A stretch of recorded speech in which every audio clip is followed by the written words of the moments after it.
6:33 p.m. Our mission is to provide a safe and caring climate and culture in which we engage, inspire, educate, prepare, and empower all learners in partnership with their surrounding community to be successful in today's and tomorrow's society. This meeting is being live streamed and recorded, and viewing information can be found on the district website. It will be broadcast on our YouTube channel.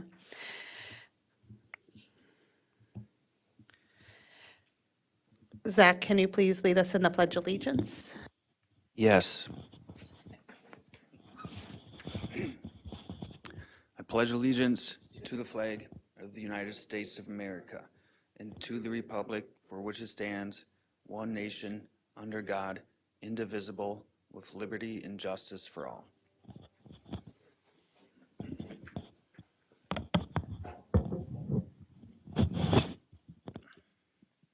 And then can you please call roll? I sure can. The following board members are present at the District Administration Office. Scott Andresen, Yes. Natalie Copeland, Here. Al Dahlgren, Here. Zach Dorholtz here, Shannon Haas, Here. Monica Sugaris Sports. Wait. Not at this time. Not at this time. I thought she might be walking in there. But, Heather Weems. Here. The following cabinet members and staff are present at the District Administration Office. Superintendent Dr. Lori Putnam, Assistant Superintendent of Secondary Education Kay Nelson, Assistant Superintendent of Elementary Education Dr. Mike Rivard, Executive Director of Human Resources and Labor Relations Tracy Flynn Bowe, Executive Director of Operations Gary Ganji, Director of Equity Services Ayan Omar, Director of Innovation and Instructional Technology Ryan Cox, Media Technicians Paul Novak and Gordy Scott, and custodian on site is Steve Hain. The following cabinet members and staff are virtually present. Director of Community Engagement and Communications Tammy DeLand, Executive Director of Community Education Adam Holm, Executive Director of Finance and Business Services Amy Scalrud, Executive Director of Research, Assessment, and Enrollment Donna Roper, and Executive Assistant Jan McGuire. And we have Monica Sugaris Schwartz present? Yes. All right.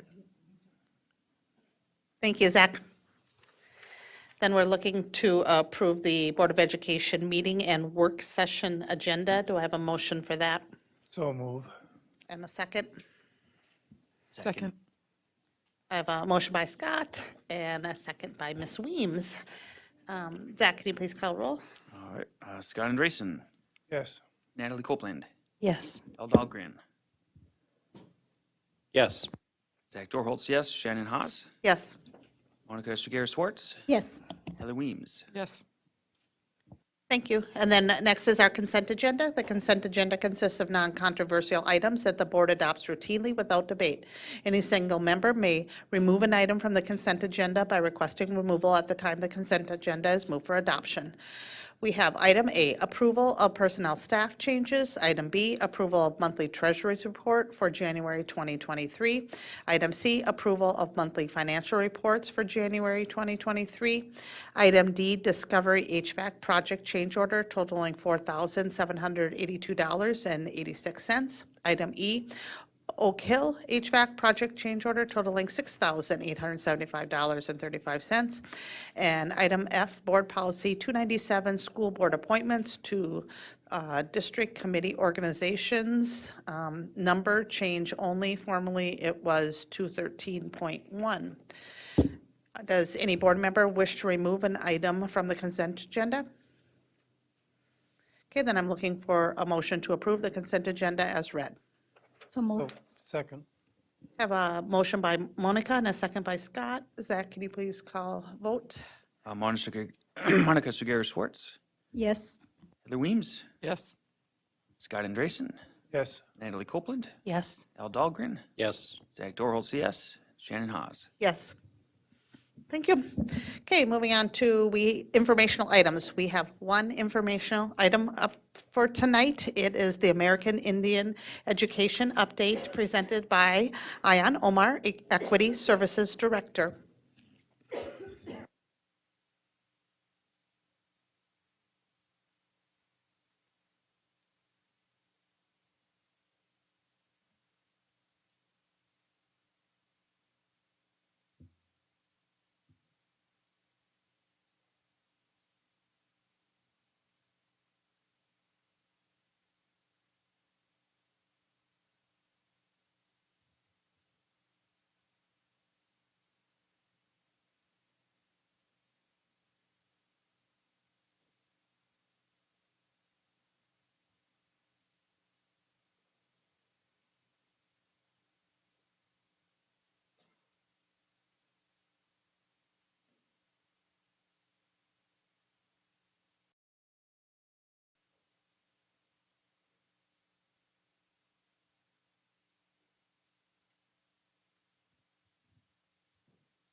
that yet.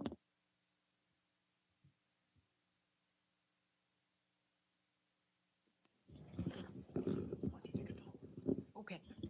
Thanks, Mike. Ion, and then we're separating these, your two presentations, right? Correct. Okay. Yep.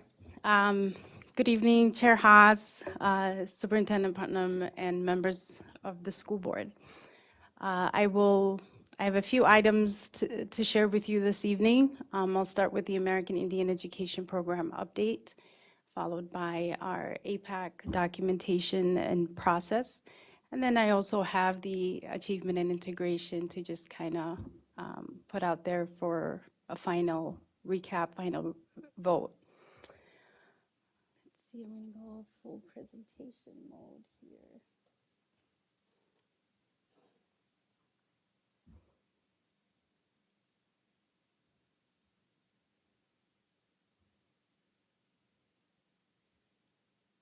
Getting there.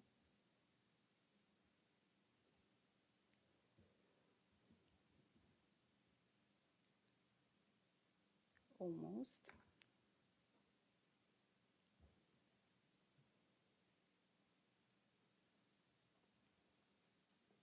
Sorry, Cody. Yeah.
Okay, I'm just gonna log in.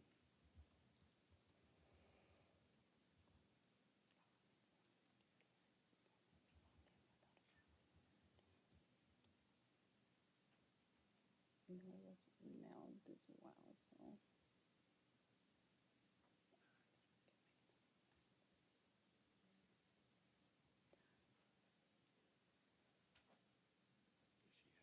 Yeah, it was emailed to the board and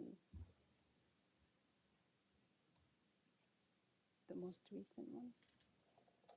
I think Donna has it. Hey Donna, do you have the PowerPoint on your computer? Oh, there it is. Perfect. Thank you. I can try. Yeah, All right. we have it here now. 124D.78. Yeah, it's the right one. Nope, I got it. I got it. Okay, try again. All right, so first I'll go over our 2023 American Indian Education Program goals. The first area that we hope to focus on is to support post-secondary preparation for American Indian students. And one of the ways we hope to meet that goal is to develop meetings for American Indian students and families based on the getting ready for college and career with a specific goal to increase the number of American Indian students who take the ACTs this coming year, this coming testing in March. And also to really invite college and career job opportunities specific to our American Indian students and our American Indian families, it be military, Native American scholarship departments to speak with our American Indian students. The second area we hope to focus on is to support the academic achievement of our American Indian students. One way we hope to really zero in on that goal is to focus on the yearly reading and math percentage for American Indian students by looking at our individualized learning, working with our school counselors to make sure that we're holding those meetings.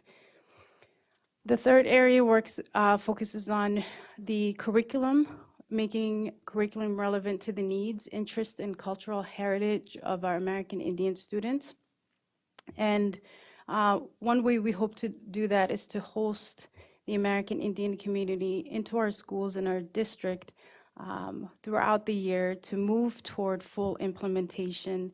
That way, and also make books available to our teachers and work with our staff in making sure that those individualized learning plans are also being met and looked at. Area 4 focuses on the provide positive reinforcement of self-image of American Indian students, really looking at developing asset-based metrics which highlights the success of our American Indian students and their families, and finding ways to collaborate and celebrate their achievement. And finally, Area 5 looks at the develop intercultural awareness among our student populations, our parents and staff. To move toward full implementation in this area, we're hoping to increase our tribal relations and engagement of parents, families, and communities through professional developments, community events, and inviting our tribal members into our school community. So those are the 5 areas that we're going to continue to focus on. And let's see. As we continue to do that, we're also looking at what we are currently doing. We continuously evaluate standards in our curriculums to review the process and the inclusion of our American Indian standards in our classrooms. We activate the curriculum in the classrooms. We also monitor and support the educational resources needs of our teachers and students. We train and support instructional practices and pedagogy needs of teachers to successfully personalize learning for American Indian students. But finally, and most importantly, we celebrate and honor the American Indian culture throughout the district in partnership with the broader community to increase knowledge and competence around cultural traditions and practices. So in curriculum standards, one thing that we do is really make sure that our secondary and elementary standards are inclusive of our American Indian standards. In our 3rd grade standards, we do the Native Sky Watchers, where our 3rd grade teachers receive a neat basket in partnership with Jim Knutson, who comes in and trains our teachers in looking at the sky watching standard, and trains them, works with them, and gives us resources that allows both students and teachers to really utilize that opportunity. And this is not new. We've been doing that for quite some time. Each building has a Skywatcher curriculum bin, and which focuses on Minnesota American Indian tribes of the Ojibwe and the Dakota communities. The patterns of the star in the sky, known as constellation, are explained through stories that were historically used by our Native American communities.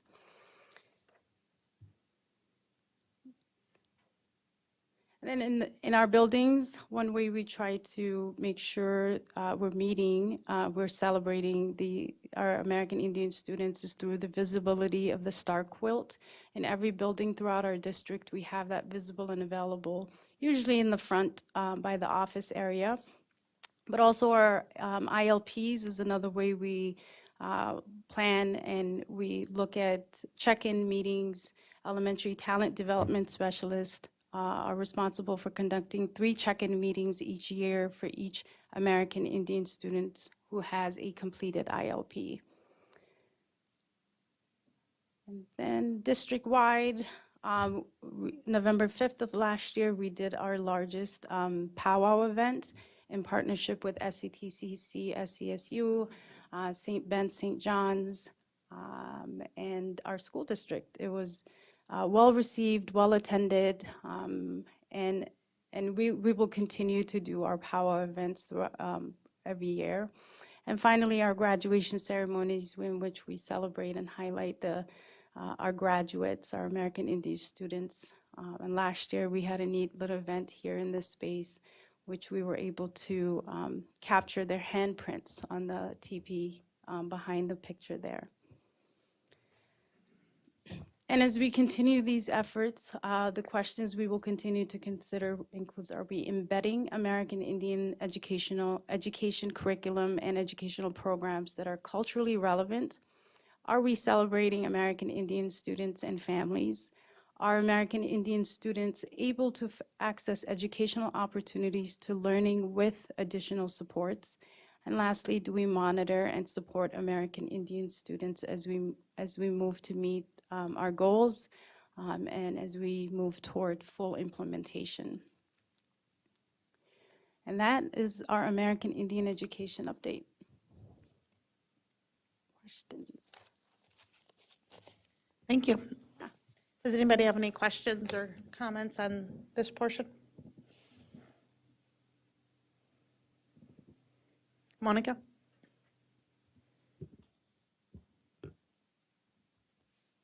Thank you so much for the update and for the recount. Is really, really nice what we have been doing. I'm interested in understanding how are we measuring progress and how do we plan to measure progress. So I like the list of activities that have been done, but I want to know, and I know they're meaningful, but I want to know how are we measuring how much, how do we reach our milestones, and which ones are there are milestones you said at the beginning, I guess, but yeah, I guess you said at the beginning, what is the goal? Right. So what are the milestones, I will say, a better question. One of the areas for our individual learning plans that we focus on is attendance, monitoring the attendance of our American Indian students and the engagement of our parents. So making sure that our students are showing up and our parents are engaged and they're able to voice what their needs are, and also making sure that they have that contact person. So the ILPs are definitely our milestones in which we gauge where our students are and making sure that their attendance is priority. Currently, that's one measurement that we're focusing on.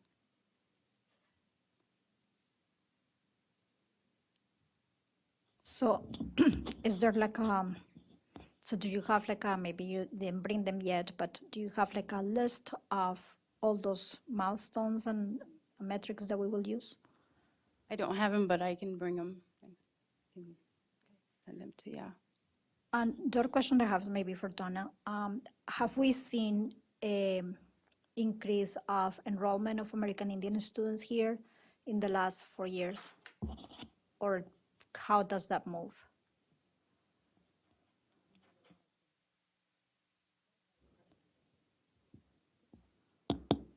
Can you hear me now? Okay. So thank you for the question. What I can tell you about our Native American numbers is that they sort of look like they're decreasing, and I would tell you that I don't believe that that's the real story, because we've had changes to the way in which we identify Native American students. And since the federal census went into play and we are now counting kids in only one category, they are often counted in the 2 or more races category. So our, on all of our state reported metrics and all of our standardized tests that we do, Access, MCA, they're disaggregated at the federal reporting level. And so it looks like the numbers are going down, but they're really not. They're really pretty steady over time. Currently, we have about 244 students who identify as Native American in some fashion. There's about 69 who fall into a category of having tribal affiliation, which I can't guarantee is 100% accurate. We're working on that right now, where we're trying to get more of our families to complete the documentation. They're called 506 forms, so that we would know who in our midst is actually affiliated with tribes versus just self-identifies as belonging to a Native American organization. Does that help? Yeah, I know that Lacey used to have like an informal list, and I wonder what happened with that informal list of students. Is it valuable information? It was just for her knowledge, or is that increases or decreases counts, or?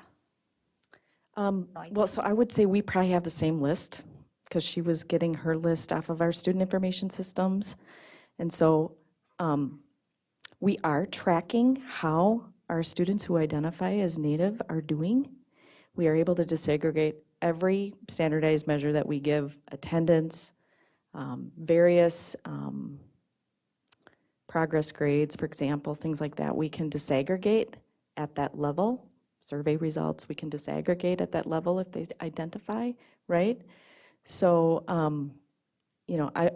I believe we have the capacity to bring forward metrics that are showing where, for example, if we're monitoring consistent attendance, we would be able to show you over time how kids do from year to year who identify as Native American.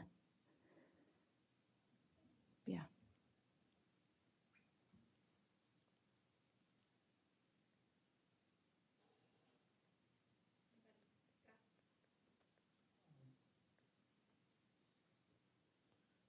Just quickly, I'm familiar with an IEP, an individual education plan. What's an IOP? That's ILP, so individualized learning plan. Okay. Same idea. Same concept, just tracking and supporting students based on their needs, and the counselors work with them. I did attend the powwow. It was wonderful. It's fun to watch all the dancers as they're coming into the gymnasium.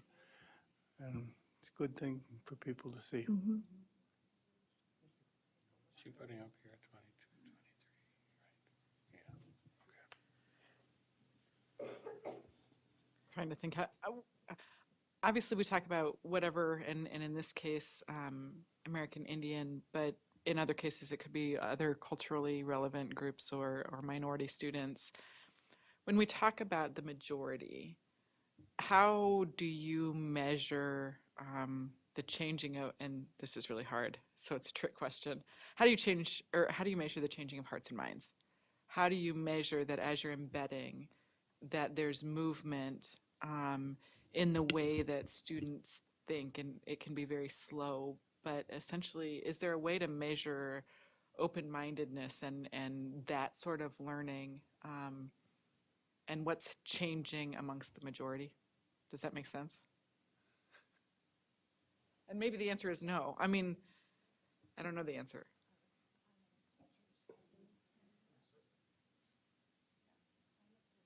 Yeah, so here's what I would say to that. You're right. That's a really, because you're talking about measuring human behavior, right? And how people respond in various settings, contexts, situations. We can get perception data, and that tells us something, but the preciseness of really understanding what an individual's journey might be in how they grow in their equity work, if you will, or in how they view the world. That's a really tough thing to measure, in not only in kids but in adults too, right? So like in perception surveys, do you see, do you see movement? Do you see advancement across the district?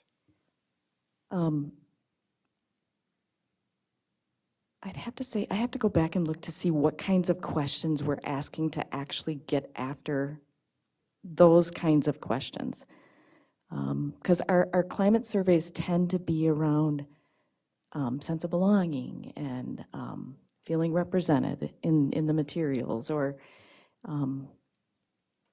So I'd have to kind of look at the questions to tease out, like, to really get at what I think you're asking.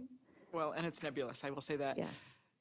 Do you incentivize, and again, this is my college world, do you incentivize attendance? So at the powwow, is there an incentive for majority students to attend? I mean, is there something built into classes that helps them think about their own attendance?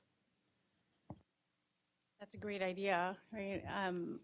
I can't say that. College, we give extra Yeah, credit. Yeah. Yeah, it is a great idea to have classes, classrooms, teachers really advertise and share those events and somehow incentivize it. Generally, I think our kids are super curious. I think they're more curious sometimes than the adults in a lot of ways.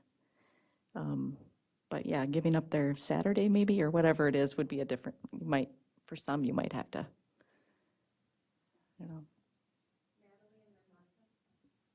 I totally remember in college having to do some of those things, for extra credit. And then I went from college to the real world of teaching, where I taught in Atlanta. Many of our families didn't have transportation, and so then when I tried to apply what I would like to do versus what is the reality of our community, I think that might be what we're facing as well. We're like, even for our kids to get sometimes to our band concerts or our, it's that transportation piece is tough, especially way out there at Tech. So just to put that. So Heather, your question made me think about some more things that I know we were doing. So we, and I was going to my point of measurement. We might not be looking at how minds change, but we are looking about how there is a knowledge base that goes with this. And one of the first things that I heard, Darlene Sinclair mostly, but Lacey also, is the perception of Native Americans are a today people, not something from the past, not some people from the past. And so I wonder about that part and how powwows are great, but powwows talk about a cultural tradition that goes with roots very well done. I mean, that's not how Native Americans dress today. So so I'm interested more in that knowledge base, in how people speak about Native Americans. Do they speak about kids, Native American kids, as they speak about Latino kids, in terms of they're present, they're here, they're my peers, they dress like me. So that's one thing that I'm interested. The other thing is, I know that we have the cultural trunks, and we also were interested, with the cultural trunks that Lacey had. We were looking at how they were used in the schools. So part of the measurements that I'm also looking at is how often are they used, how are they embedded, getting more embedded into curriculum, how they are taught. One thing that I'm really interested is that I heard before that teachers were not always comfortable teaching about Native Americans. They did not feel that they had the expertise for that, and they felt foreign teaching about something that didn't belong to them. That is a shift that needs to happen. So it's also going to that, and how do teachers embrace that part, and how do they teach about Native Americans, and how they teach about other cultures per se. But that is one of the points, and that's also what I'm interested in hearing in terms of measurements. How do we measure those things? How we embedded things into curriculum? How are the quilts being used? How are the quilts being seen? Who use them? Who see them? It's just Native American students, it's other students. So there are a lot of things that we can look at before we start looking at changing our minds, which is actually the hardest one. But that's but that's one of the things is that one of the things that I think that we need to address at a school basis is exposure. Like, how are we exposing all kids to everything that is available to them and is going to be available to them in society? And this the number one thing that we haven't had through history is exposure to everything in a healthy empowering way. So I don't know if you have any extra comments about all those things that I just mentioned, but I think that there are more. Well, those are great points, Monica, and something easy to monitor and evaluate and share with our teachers. I wrote that down. And I think that, you know, from what I understand in conversations with Lacey when she was here, like, you bring up really great points, Monica. I think the teachers valued these heavily. That's what I recall. And really, you know, were intrigued by what were in these new trunks and used them. And I think if I remember right, they were in pretty high demand. And it was hard to get them everywhere, you know, to everybody who wanted them. So, you know, that's what I know about those parts of them. And yep, absolutely, we can ask questions about usage and do they have what they need? Do they need more? Those kinds of things in staff feedback, you know, loops easily. Yeah, that's what I was interested in. The other one thing that I forgot to mention is and also about with the Ojibwe lessons, and are we still going on, and how is the participation rate? Do we only teach Ojibwe? Do we have Dakota also, or what was the stage of that? We have Ojibwe language classes. We contract with Randy. It's been mostly online, and Kip is working on seeing if we can bring some here in person, move away from the online and come more in person. But Ojibwe is the only one that we have so far.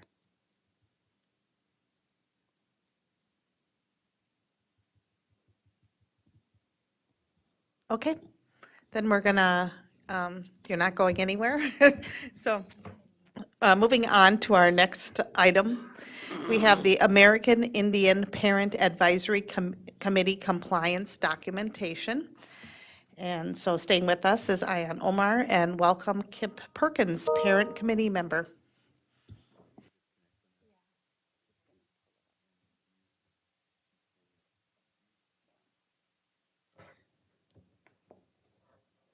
I must have overused my computer because it decided not to work. So that's exciting. Is this the one I have here? No, the APAC. Yeah, Donna hasn't. Somebody had all these, I could have had them already.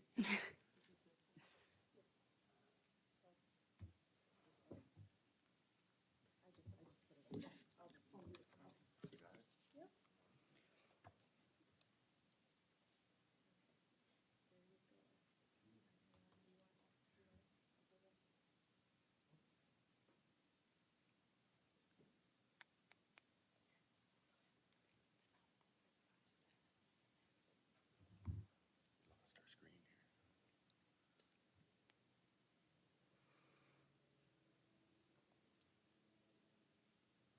Thank you. There you go. Oops, now what happened? What happened? I think it's, you just want to get out of that one.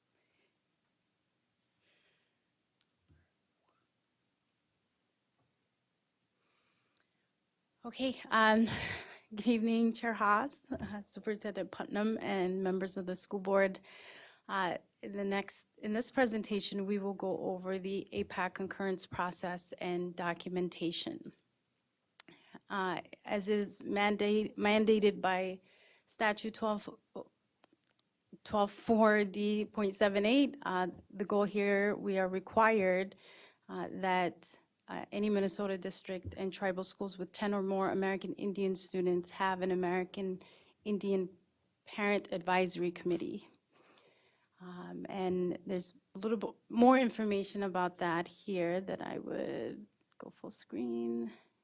This is where everything went wrong last time. So just to give you a quick overview of that statute, just put a few little blurbs up there for you to just kind of look at and review. So I'll give you maybe a minute to take a look at that.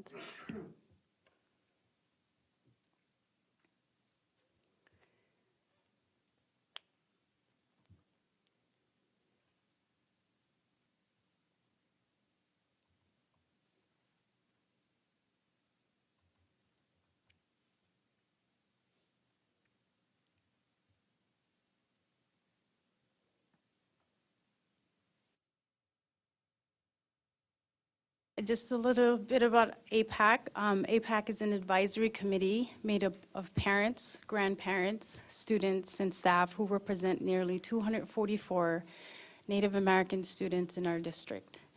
In collaboration, the goal here is to, they develop recommendations, provide feedback around aspects of American Indian education and the educational needs of American Indian students, and provide those feedback, and then finally, one of the responsibilities of our APAC is to bring resolutions of concurrence, non-concurrence each year to the school board, which is due March 1st to MDE. Here I have our district agreed upon steps to meet concurrence from 2022. So these are the 5 areas that were included in the board response from 2022. One being training requirements for ISD 742 staff regarding Indian education and culture. We did this through our Skywatchers trainings for our teachers, also making curriculum and books available to our teachers. And we put effort into this by providing professional development. I know that Lacey did this with our New Teacher Academy during the summer and the beginning of the school year. The next is the presence and representation of American Indian culture in schools and district buildings through art, literature, signage, and curriculum. As I showed you in our American Indian education update, that's another area we focus on, including the visibility of our star quilt that's visible in every building. Steps to increase consistent attendance for American Indian students. Again, one of the ways we do that is by monitoring and supporting our counselors in every building through our individual learning plans.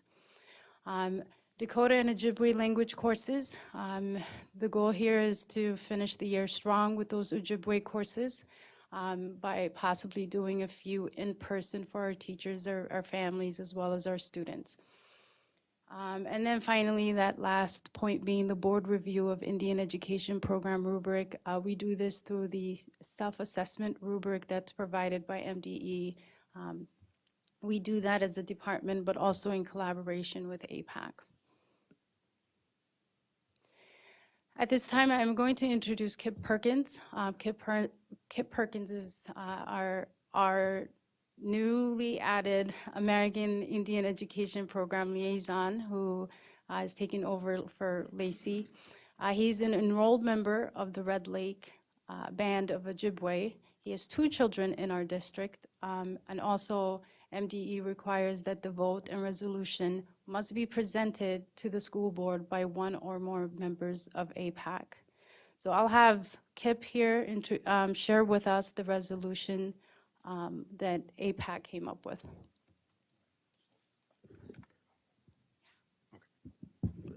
Hello, everyone. This year, the parent committee voted non-congruent. Let's see, and I'll go over our resolution. This is the resolution regarding American Indian programming in the St. Cloud Area School District. We are committed to partnering on the district's mission and core values to meet the needs and fully implement American Indian education program goals of our American Indian students. We recognize the value and importance of our partnership, and we want to ensure that each American Indian student knows how special they are when they graduate and that their Indigenous heritage is honored and respected.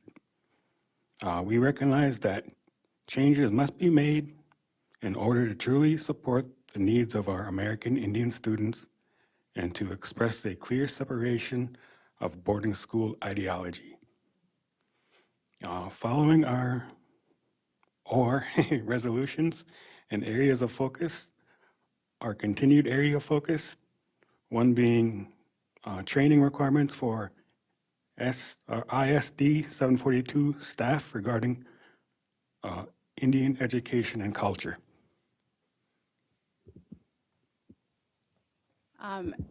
Although Kip is part of our equity team, he is here as a parent and the chairperson for our APAC. So he is in this space right now, speaking for the APAC, on behalf of the APAC. But also Kip has been in our district. He has worked with Lacey through the APAC as well as for his children and with our school district. He really has facilitated our partnership with surrounding American Indian tribes in our area. So he is not new to our district. It's just that he is now the voice that we're relying on to move our American Indian education program forward, as well as our APAC as we start to really strengthen that partnership.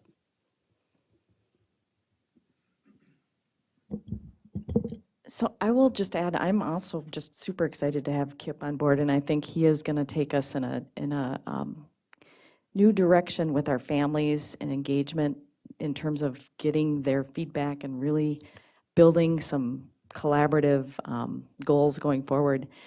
The APAC vote, I just want to be clear, the district does not get to vote.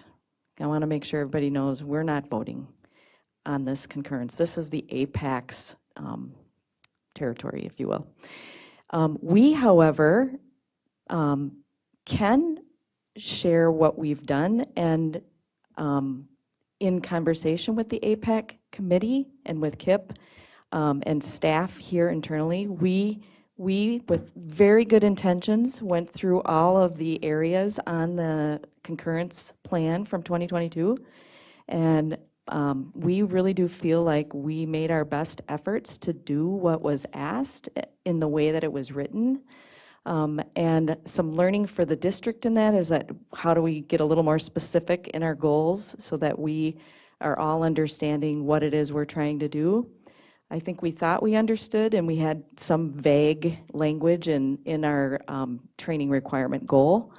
So while I would assert the district has really met all of these with very good intentions to do the very best for our American Indian children and families, and that we know we have continued work to do, and we are committed to partnering with our APAC committee to do those things in the coming year. So you can just see here where we assert as a district that we did meet these goals, and where the APAC committee. One thing I want to tell you is that the APAC committee is definitely recognizing we've made progress, because I think in the past, I think Kip was saying, all of these were not yet met. So definitely seeing some progress from their perspective, and full commitment and a willingness to partner from ours.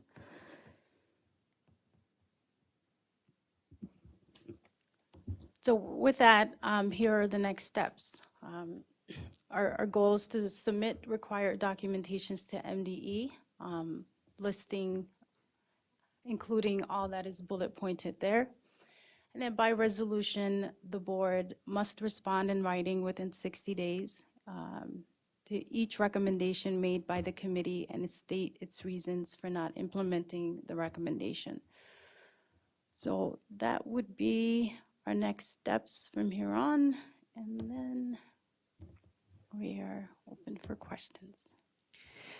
Just to clarify, this is for the 21-22 goals and assessments of this, right? Not this year, but previous year that we're discussing? Okay. Okay. Al, then we're just going to go, everybody's got their hands up, so don't go anywhere.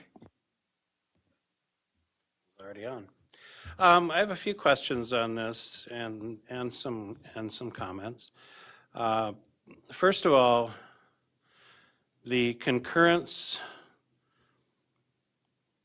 portion of the American Indian APAC, the relationship with the district, the concurrence portion falls in a statute, 124D.78, and in this statute, it very clearly states that the American Indian Education Parent Advisory Committee must develop its recommendations with the Curriculum Advisory Committee required by statute. Is that what, is that how it's happening here in our district? Is that what we are doing? Is that, because when I hear about some of our goals, they don't sound like they would be developed by the curriculum committee.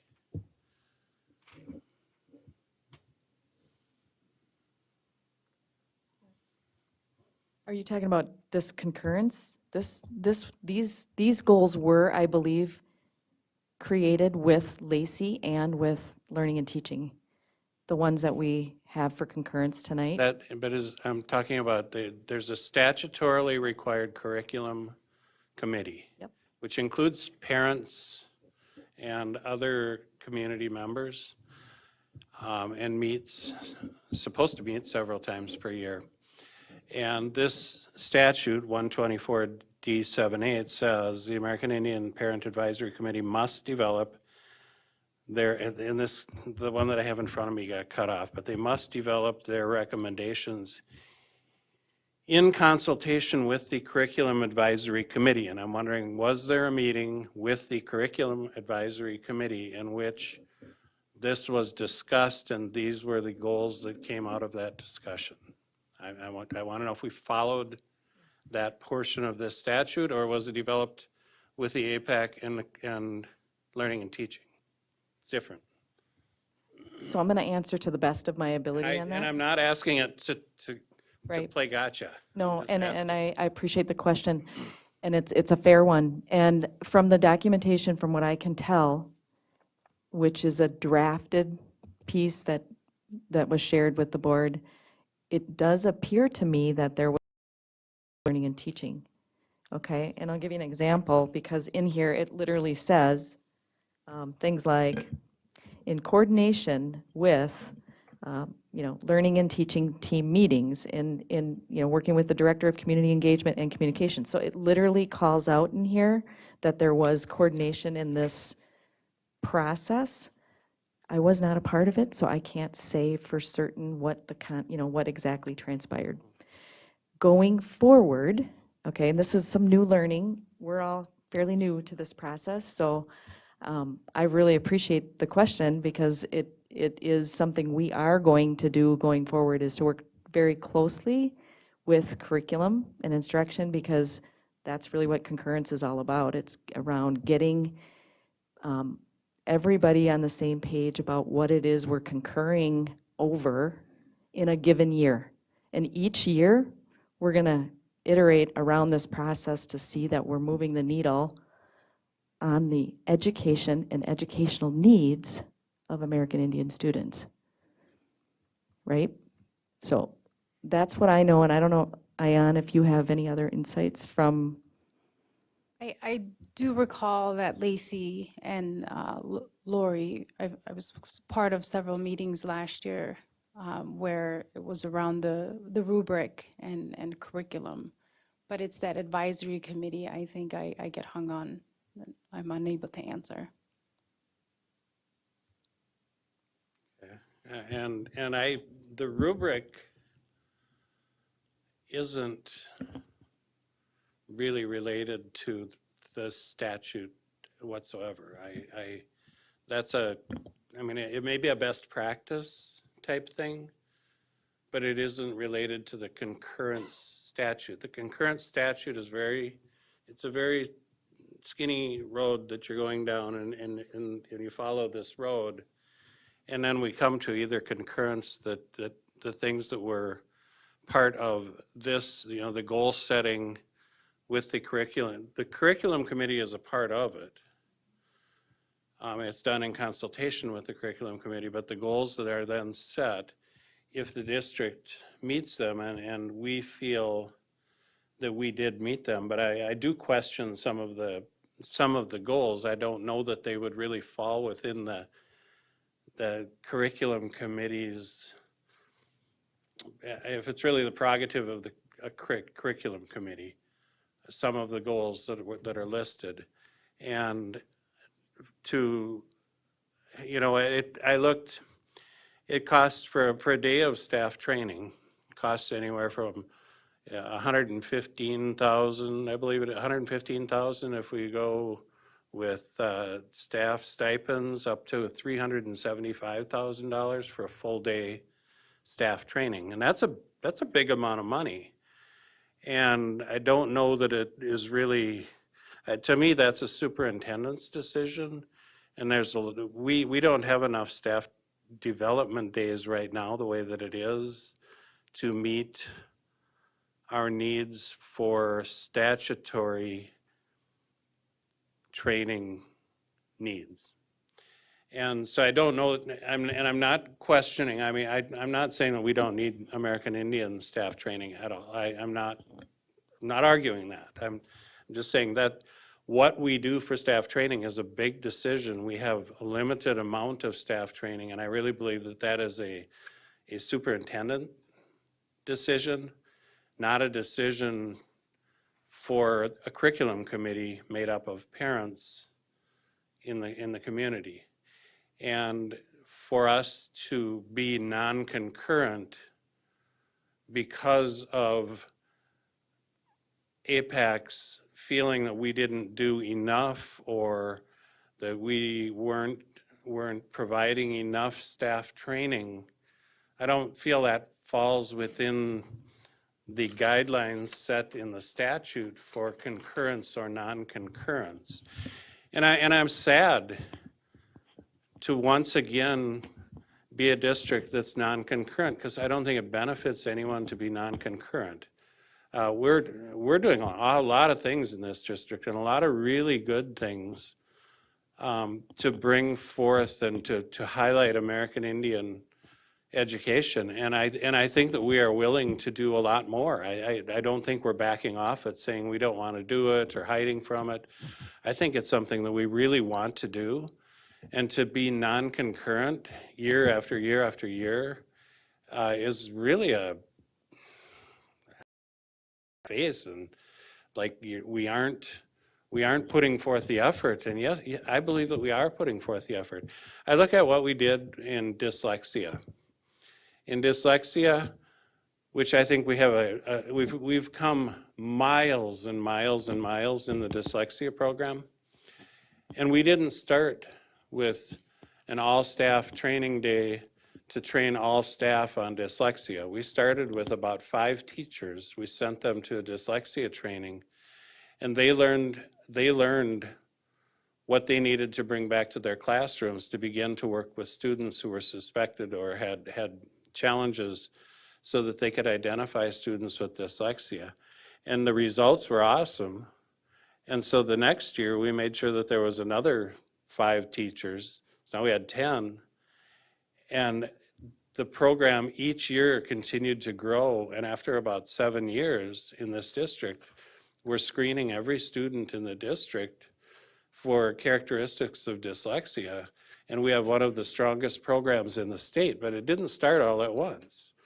And so I guess I'm kind of saying that, you know, as a district, when we say that we believe that we met all of the goals that were laid out by the APAC committee in the beginning of the year, if we feel that way, I'm sad that the APAC doesn't feel that way, because I think we're making a lot of progress. I really feel like we are making a lot of progress.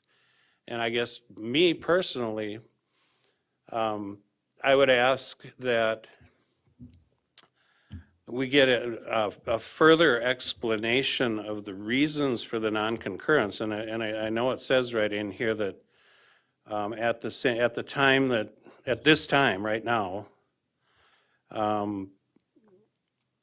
the members of the APAC, if the vote is non-concurrence, we are to be provided with a written explanation of the reasons for non-concurrence. And I would like to know more about what those reasons are so that we can respond. But in the meantime, my request would be that APAC reconsider. And, you know, is this the direction that we want to go, or can we get a vote of concurrence? There are districts in the state that have concurrence, and they have wonderful American Indian programs. And I think that we can be one of them. I really do. I'm not asking to back off from American Indian education. I'm asking to, let's really put together a good program and move forward, but let's move forward together and not back and forth with each other.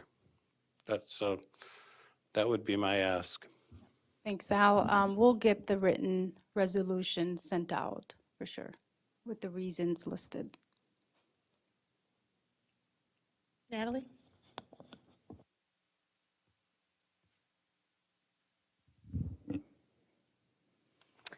Okay.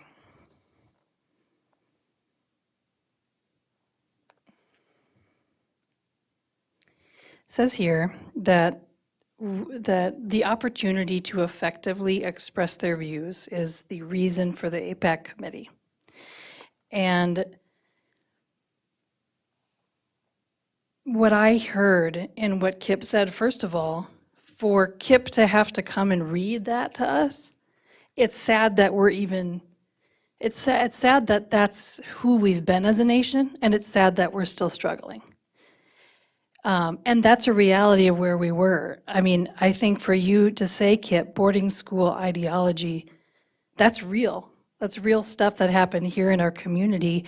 And that ideology and the colonialism of it, you know, it really continues in some ideology, even if we don't know it. Because that's what we've swam in for, like I said, every meeting lately, 400 plus years of our country. We don't get to say, I'm a white person. I don't get to say to a person of color, I don't get to say to another person, change your mind about what you're experiencing. When Kip says to me, this is an us, the reality is this is what we're experiencing as Indigenous people. I don't have a say in that. I just say, thank you for sharing so openly and having the guts to be real with us, so that we can move forward together. Moving forward together looks like this. It looks like having these really hard conversations and continuing along the way. And what I want to disagree a little bit with Al about is the subdivision 1 there on the parent committee. It does talk about the Curriculum Advisory Committee, but subdivision 1, paragraph 2, it says the Parent Advisory Committee must develop its recommendations. So it's solely with the APAC that the recommendation comes out. And then it says in consultation with the Curriculum Advisory Committee. So this is APAC and this is everybody else when it comes to this decision. So I think that's really important for us to hold the correct people up in the top place when it comes to this sort of a thing. I think this is really, it's not comfortable. It's not comfortable, it's not fun to talk about this sort of thing. And this is where you sit when you actually want to do equitable work as an organization. That you sit in the discomfort of what hundreds of years of removal and stealing of land and all of that, you know, and broken treaties ends up happening. This is where we are. So we can be sad, we can feel like, man, I wish we could do better, and we could say, oh, there's still issues with staff training. I mean, it is exciting to see that we have so many yeses. And what I hear Donna saying is the really important thing here when it comes to equity work, to me anyway, is we thought we were doing the thing that we thought we heard that we needed to do. And because we don't live the Indigenous experience, we got it wrong. We got some of it right, but we didn't get it totally right. And so now we have another chance to do that. And we're still all at the table together. So, you know, do I want to be a district that's in concurrence? Of course. But I don't want to be a district that's in concurrence just because it's a shoddy vote that we don't really care about. You know, like we're all here at the table really caring about it. So I think the reality of staff training costs is very real. And yet I remember being a 7th grader and being taught things about Indigenous people that I hope my kids would never learn in public schools. So it's the reality of our nation. So Kip, I just want to say thank you for being so effective in your work, and Ion, in your work as well. And your commitment to the district and our commitment to you is really strong. So thank you very much. Monica? Thank you. Welcome, Kit. You have, I'm sorry, I pronounced wrong your name. What's your name again? Kip. Okay. So you have big shoes to fill. Not a challenge, it's just a fact. But yes, thank you for coming and being here for that. The one thing about that presentation, the going to the meeting or not meeting, we didn't meet the language ones. It says Dakota, I'm Ojibwe. You just told me that we only teach Ojibwe. So Dakota is not met. Did in that year have Okay. So actually, you're going to my first question. I'm confused about that timing. So Last school year. yeah, so this is how does this work? These goals are for 2021? 21, 22. 21, 22? Yeah, or 23. 21, 22. So these measurements that you gave us are for that year? Okay, and the goals for next year are already there? Or so, for this year that we are in, almost finishing, are already there? Yes, they were recently approved, so we submitted our American Indian Education Program goals for the upcoming, for 23, 24. Okay, and those goals are developed with the parent committee, right? Or is the parent committee that develops the goals? The goals that I started with, that we submitted to MDE in November, those are our goals that we are committing to MDE that we will fulfill. So the same goals that we saw here, they were the ones that we said that we're going to fulfill? And I'm getting the two PowerPoints kind of crossed over, so let me go back here. So I think for clarification, this concurrence conversation, right, is all about, it's a report in arrears. It's last year. So we're focusing on, last year's activity and what was set forth in order for us to be able to be concurrent in partnership with APEC. These were the items.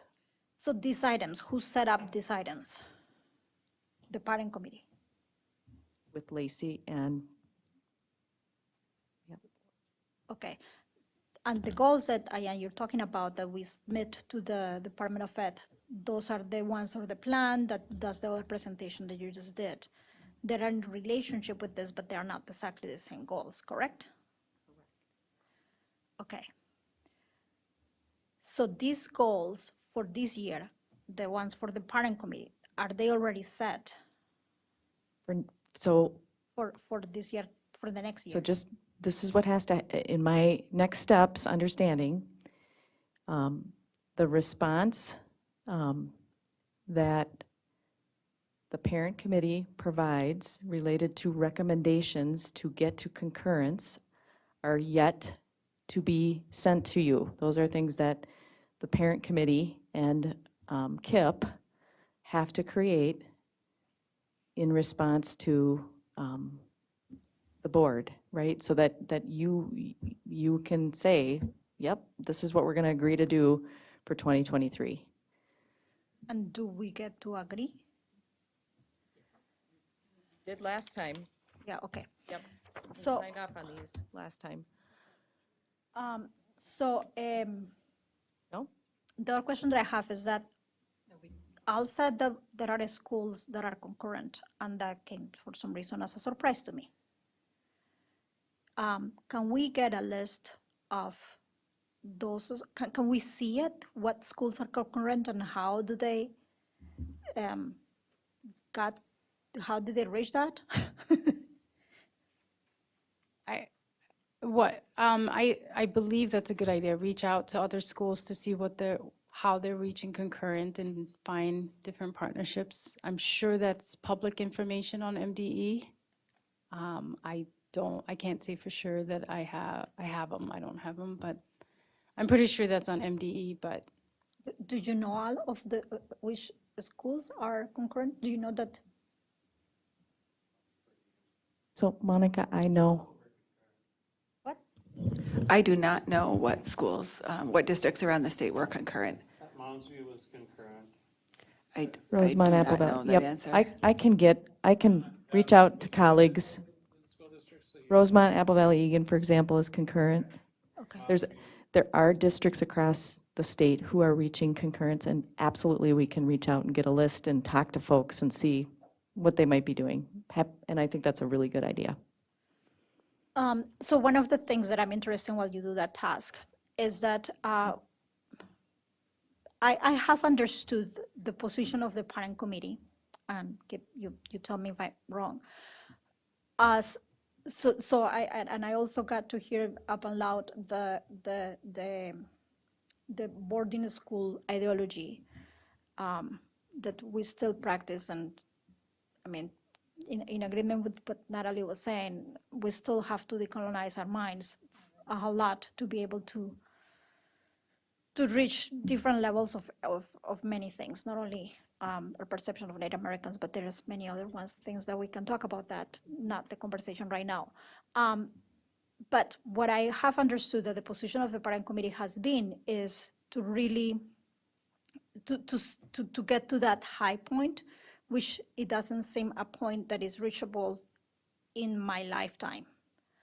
And my concern, and kind of in agreement with a little bit of what Al says, so I get that, and I get that that might not be reachable, but we have to continue to strive to get to that point. And I understand that there is not a way to lower that bar, because that's really where we should be for many reasons. And not going to talk about that. The thing is that I am concerned about not seeing those milestones, not seeing the possibility of what in my lifetime I can accomplish. Because I'm pretty sure that the colonizing our minds are not going to happen in my lifetime. So that's something that I want to ask you as you talk to the parent committee and as we dig deeper into this response. That I also wanted to know about what is the relationship between meeting those goals that we have here and continue to be or not be concurrent. Because it really doesn't make sense that we met every single bar that you're giving us or that the parents give us, and we are declared not concurrent. So I understand the philosophy, understand the goal, but that needs to have some sort of a, I don't know, equivalent. So it is understandable how, I was just saying, how can we get to this? We're still working on this, and not that we need to pat ourselves in the back, but maybe we do, because people works better when we are actually seeing progress and seeing success than when we're knocking the head every time and going to the colonizing mentality. Do it. Do it. Just keep working. So I invite at the colonization of all our minds. So that I had those two comments, and I like to have that understanding of other schools that are concurrent. I don't know if it's possible previous to our response, but yeah. I'm going to just say one thing, because I, in full disclosure, I did facilitate the American Indian Parent Advisory Committee in Edina when I was there. Granted, we had a smaller population, and to frame this as our continuous improvement process is really important, because you're right, every year we're going to take a vote on how we're doing. And every year, we're going to look at where we are and where we need to go and try to make that happen together with our American Indian community. And if we do it right, we should get concurrence, right? So I think the idea is, how are we framing up what it is we're doing? Everything from the budget we have to how we're spending it. Hey, do you guys like what we're going to do with the budget? What feedback do you have? Should we do something else? Will this meet the needs? And Kip and I had a great conversation earlier today about this continuous improvement process framework idea, right? And he's very enthused by it, I think, and committed as well, right? But, and I agree, I think that we are going to go farther, faster, when we are showing our kids how great they are in certain areas, right? And continuing to support those that aren't quite there yet, right? So I appreciate your comments, and I'll just share that with you guys. I think we can do this together, so. Heather? Can I go back to a question about the timing? So this is a report on the 2021-22 academic year. And then so the parent group submits the statement about concurrence or non-concurrence. We don't already have goals for the 2022-23 year? Is that how the process works? That just seems odd to me, that because we're 2/3 through the 22-23 year, so we make goals now for a year that's almost done. Is that the bureaucracy of the process, for lack of better words? Yeah, unfortunately, the due dates, the way that they operate, they're in November, right? So what goals do you work on so are you still working on these goals that say they're for the 21-22 year in this current year? And so you're always working on a past set of goals? Well, so here's the way I want you guys to think about it, right? This is big work. Yep. When we're talking about moving our curriculum and instruction and assessment and all that stuff with our American Indian Parent Committee being brought alongside, it's never done. It's work that's never done, and you're always reviewing and iterating around it. And oftentimes the goals that we set, because we've been given guidance and over time we're getting better at it, right? We've set very lofty, high goals that we never seem to meet because they're sometimes too far up here and not aligned to the activity down here.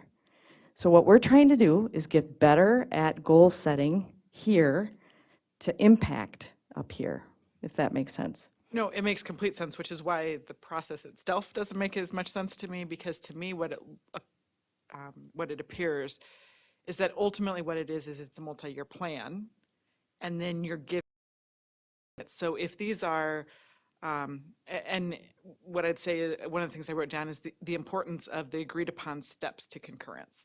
The clarity of that language is vitally important so that you can celebrate progress. Because if you've got these lofty goals, but you don't have the tactics to get to them, then you never get to celebrate, because the lofty goals are just that. But on an annual basis, where you get concurrence is the definition, and I mean agreed upon. These should be agreed upon steps that for this year, and I'll take, like, to me, and I'll just use the first one.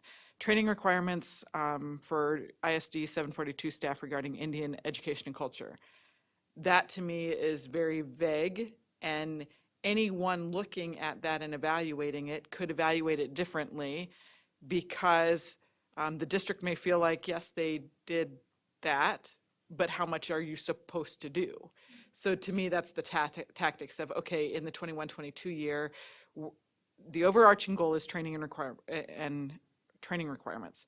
But in 21-22, we are going to implement those for this segment, implement these, that, this topic, whatever it is, because then you're breaking it down so you can feel like there's success. So that's what I was trying to understand about the arrears and how you're actually looking at things. And I'll just say, I guess my overall comment is this is very much like an audit, and I did NCAA compliance for a long time. It's very much like an audit, is that the benefit of it is it gives you a platform to have conversation about your progress. and that it really is in all ways positive, so long as you're making that progress. Concurrence isn't a rival. Concurrence is part of demonstrating that, okay, from last year to this year, here are the things that we implemented, or here is the sense or the engagement that we provided. For me, it's really about the multi-year planning. What can you dissect to say, okay, for these are the five big overarching goals, and in year 1 we're doing this, in year 2 we're doing this, in year 3 we're doing this, because I think that's where you do get to concurrence. And then the last thing I will say, and I think it's important that we do see and get a report about what other schools are doing, but in this sort of a concurrent situation, concurrence is based upon the individual school goals.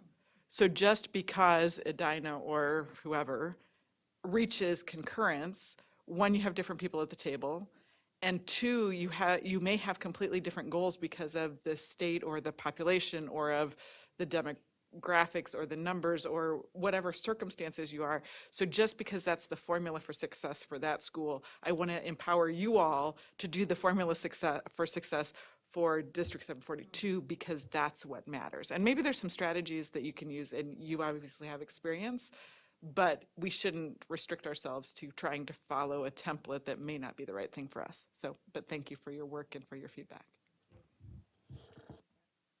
Scott? I guess I was a little bit concerned about the meeting of the parent committee and the curriculum committee.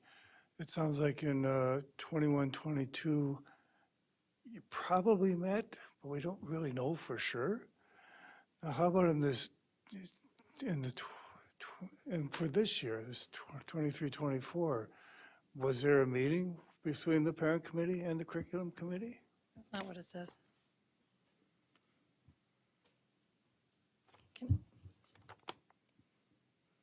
Was there? So not that I'm aware of yet, have we met with our parent committee, and we're still developing, getting our committee fully developed, which is why Kip is also now on board and hopefully going to help us really get that going. So I haven't been a part of a meeting with the curriculum and the parent committee this year, and I don't think no, we haven't yet. So, but our aim is to do that this year yet. Okay, good. 'Cause it sounds like the goals have already been submitted. Thank you. Are you done? Scott? Scott, you're done? Then, okay. Natalie, were you jumping in? Check 1, 2. That's part of the verbiage, right, is what does in consultation mean? So when we do things as a board in consultation with people there on the screen, sometimes Lori is meeting, or Dr. Putnam is meeting with them, right? It's not that we're sitting in the same room, so to be not so black and white about it is really important, and instead make, I really like what Donna said, that concurrence isn't a rival, or maybe that's what you said, Heather. I can't remember what beautiful human said that, but it reminds me of progress, not perfection. Like, concurrence doesn't mean that every mind is decolonized.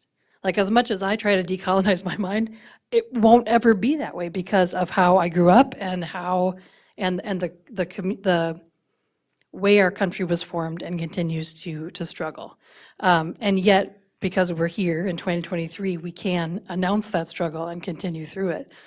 So I want to have acknowledgement of the reality that we're not there yet, and acknowledge that according to this met and not yet met, it's very close.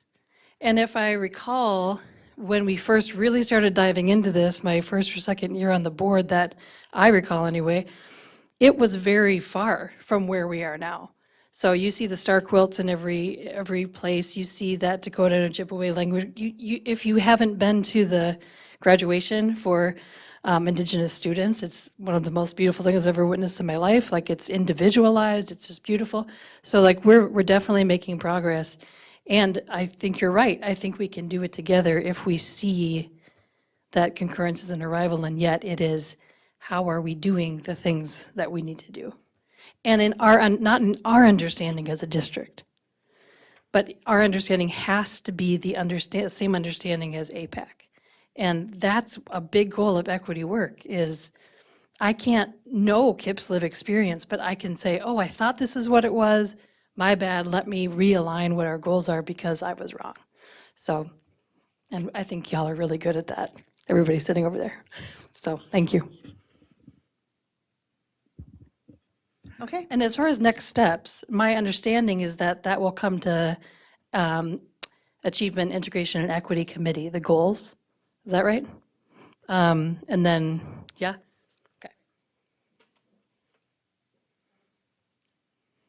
I get to wrap it up. I just wanted to say a welcome and a thank you to Kip.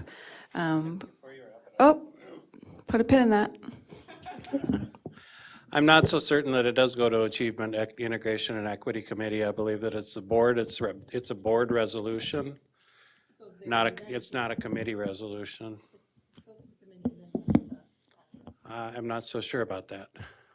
I think because it's a board resolution and all board members should have input in the resolution, in the writing of the resolution. Probably the best way would be for a draft resolution to be drawn up by administration and sent out to each of the board members for input. So my understanding is exactly that. So there would be a draft resolution made up before our next AE&I committee.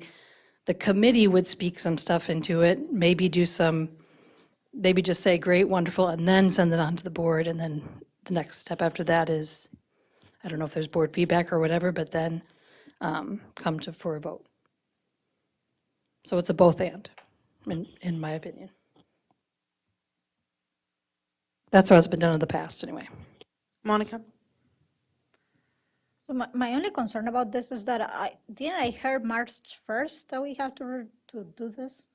60 days from today. 60 days from today? Ah, okay, never mind. Okay. Go ahead. No, not at all. Thank you for the clarification. So I just wanted to say thank you, Kip, for coming as a parent tonight. I know you are wearing two hats, and there are many of us who sit around the table who have to navigate that, right? Being in this space as both a parent and an employee, and those can be really challenging sometimes. And I want to just acknowledge that, and I appreciate your willingness to be here with us. It's not easy to represent a group of parents who aren't sitting beside you, much less a whole entire community. And so I just want to thank you for your willingness to do that, and thank you for your willingness to join our team as an employee also. We are incredibly grateful that you're here. Thank you very much. Okay, Ion has one more agenda item here. We have the 2023-2020 through 2026 Achievement and Integration Goals, and this is an action item tonight. Yep, and this one is easy. If you recall, we went over the goals for A&I, and I'm just asking a vote to submit those goals to MDE and move forward with it. So moved. And do I have a second? Second. So I have a motion by Natalie and a second by Al. Any discussion at all? Okay, Zach, can you please call vote? Natalie Copeland, Yes. Al Dahlgren. Zach Dorholt is yes. Shannon Haas. Yes. Monica Segura Schwartz. Yes. Heather Weems. Yes. Scott Andreessen. Yes. All right. Thank you very much. Okay, next we have legislative funding formula priorities presented tonight by a familiar face. Mr. Jerry Von Korf has been kind enough to join us tonight, share his expertise with us. if this works. Is this one? Oh, wow. Ready to go. Now I don't have to think. All right, let's see if I can make this work.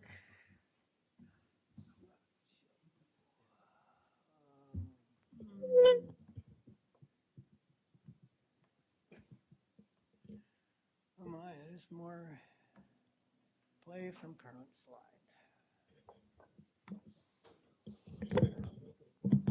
This one works. Yeah, I'm just trying to make it start. Oh, you got it, this button down here, And if I press the space, oops. and then you'll see up there, you got the one. Which one? You see the arrows? But how do I make it bigger? Oh, it's bigger It's there. big up there. Yep, Oh, yep. all right, okay. And can I press the space bar to make it go? I believe so. All right. Thank you, Madam Chair, Superintendent, members of the board. It's great to be back here, but without responsibility. I'm Jerry Von Korf.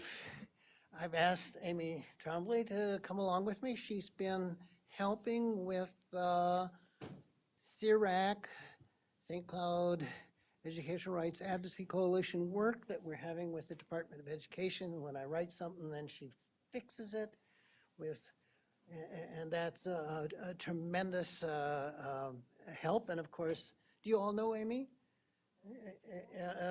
And so she brings to what we're doing a great additional perspective on the needs of students in the district. And the topic of the slide is end the adequacy funding gap. The adequacy of funding gap is the difference between what you get in revenue or what districts serving large numbers of students of color and lower income students and English language learners and maybe students with dyslexia and the amount that you need to provide them, whether it's a constitutionally adequate education, which we'll talk a little bit about in the presentation, or whether it's kind of like what the Supreme Court said about, you know what, that you know it when you see it, what our kids deserve. And often when we talk to teachers, there's two definitions of what they do. One definition is what they're doing the best they can with what they've got. And so sometimes when we say, well, it's not enough, we kind of get defensive because, by golly, we are doing everything we can. And so in one sense, that's the theoretical adequate education. But there's this other thing when you say to them, you know, if you got enough money to do what you really wanted to do, what would you do? And then all of a sudden their eyes bug out and they say, well, we could do this and we could do this and we could do this. And man, we could actually give them the education they deserve. And so that's my thinking of what an adequate education is. And here we are in a year when the governor has said that he has the money to truly, the transformational moment that can happen that we've all been waiting for. And I would argue that a truly transformational budget is one that funds the greatest amount of students with the greatest educational needs. And we're at, maybe I'll just see if I can click my way through and just by way of summary, can you see that? Oh, I've got a bunch of these. Would this be helpful? Just pass this around in case it's too small. So here are the points I want to make.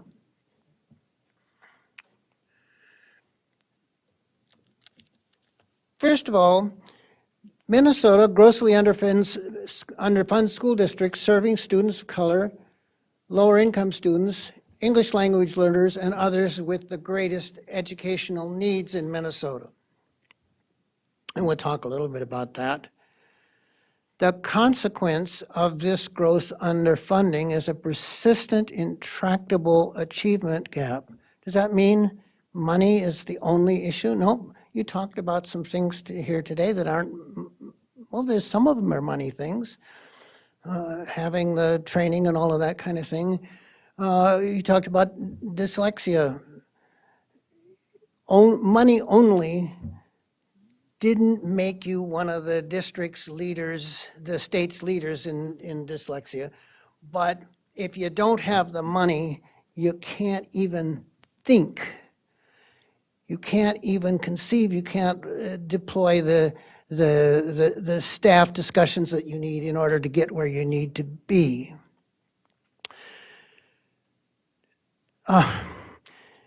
In 2004, my first year on the school board, and we'll talk a little bit about this, there was a blue ribbon governor's task force.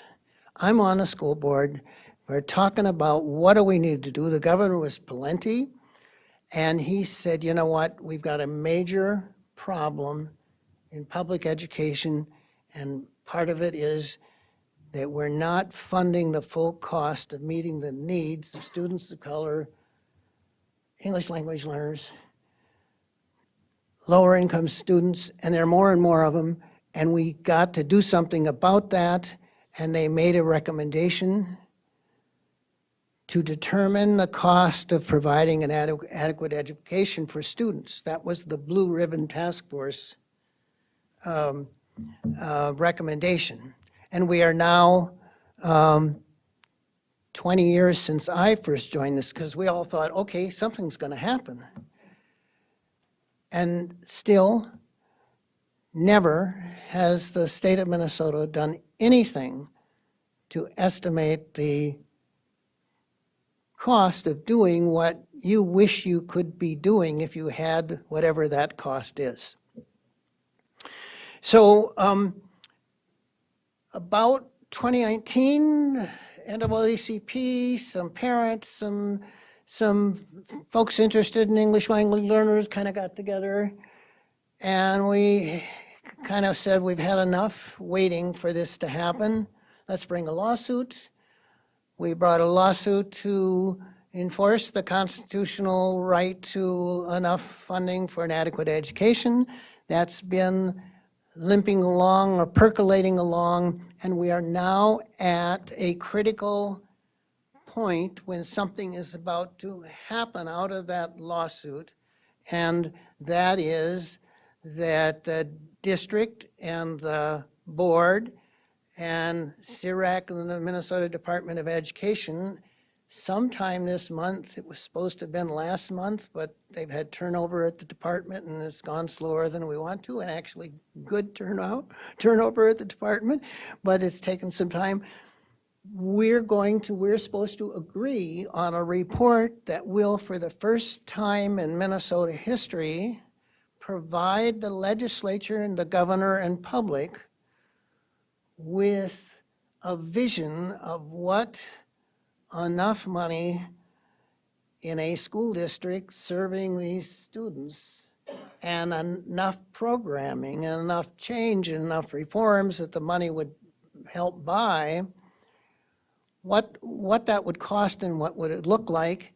And the partner in making that report, we have some people sitting that are working on that department report here, but basically the district, no one has ever done, is actually said, hey, here's what we would need to do something really wonderful. And where the department has agreed to join with us in that report, so there'll be a three-way report that will go to the legislature and the governor, and then no one can ever again say, we have no idea what it would cost to fund districts like St. Cloud. And so, because up till now, people just, if they don't want to spend it, they say that's too much money. So, and out of that has come, and you've got a little spreadsheet of it. It's not the guts of it. It's not the outline of the things that the district would do, but it's the $19 million that the district has said, if we had this, here's what we could do for English language learners, here's what we could do for dyslexia. It's a whole bunch of things. Now, you know, if you had the $19 million, that would be the superintendent coming back to you and some really wild strategic planning, and obviously the money might go a little someplace different and all of that, but we at least have an estimate. And at the same time that this report is coming on, that the legislature is actually doing some funding this year. And so we would have liked the report to come out in December. That's when the department says that it was going to come out. But right now, they've got all this money there. And on Friday, for example, there's going to be a finance committee on compensatory funding. And they're not talking about any major change in the compensatory funding. And so I said to a couple of board members, hey, would you like to put an oar in that? Would you like to weigh in on that? Because you've got something that no other district right now in the state can have, and that is, instead of just saying, we need more money, you got something to connect to that. Because every time people say they want more money, people say, well, what are you going to do with it? So let me just come back to this. And by the way, if this, Madam Chair, if you want to let people ask questions, okay. If you don't want to let them ask questions, fine. I'll try and roll through this. So let's just remind ourselves that the consequences of the adequacy funding gap in Minnesota are grave. We've tried just about everything in Minnesota. You know, no child left behind, lots of testing, you name it. And what do we got to show for it? Here's a list of reports after report. The 2011 Funding Education for the Future, the Bringing Equity to Minnesota Schools. Over the past 20 years, educational outcomes have stagnated with a large persistent achievement gap. The 22 study, the Federal Reserve study, and the only thing we've got to say is, well, back in 2004, we told you, you told yourself that if we would fund adequate education, if we would provide enough funding and use the money, the extra money, for its intended purpose, we could make some changes. Just a couple weeks ago, out came the Rutgers-Schenker Institute study, and they found that the district, St. Cloud district, now look, they're doing things globally. I can't say that their estimate is as good as what the district did, because what the district did is you all put some things together, but they named Minneapolis, St. Paul, Worthington, and St. Cloud as the worst funded districts in the state of Minnesota as compared to what they need to do. Minnesota disproportionately said underfunds students who need the most from public schools, those identified as English learners experiencing poverty or homelessness and students of color. And here we are. And, you know, this is really not shameful for the district. Y'all do a great job with what you got. But I would argue, I listened to your discussion. I've been through many of them on the topic of what are you doing for Indigenous students, and that's an important discussion. I maintain that if you want huge leverage to do those kinds of things that you'd like to do as a board, getting the district $19 million or $6 million or $8, because really, if you got the $19 million all at once, you know, maybe you couldn't spend it that fast. But here we have the district's Thrive budget, which we think it's not going to be perfect, but it's just, you all did a great job. If you look at the English language learner part of it, that department just went to town. And they gave a huge, and this is a big area in a shortfall. But of course, there needs to be some kind of incentive or guardrail to make sure that the money gets spent for that purpose.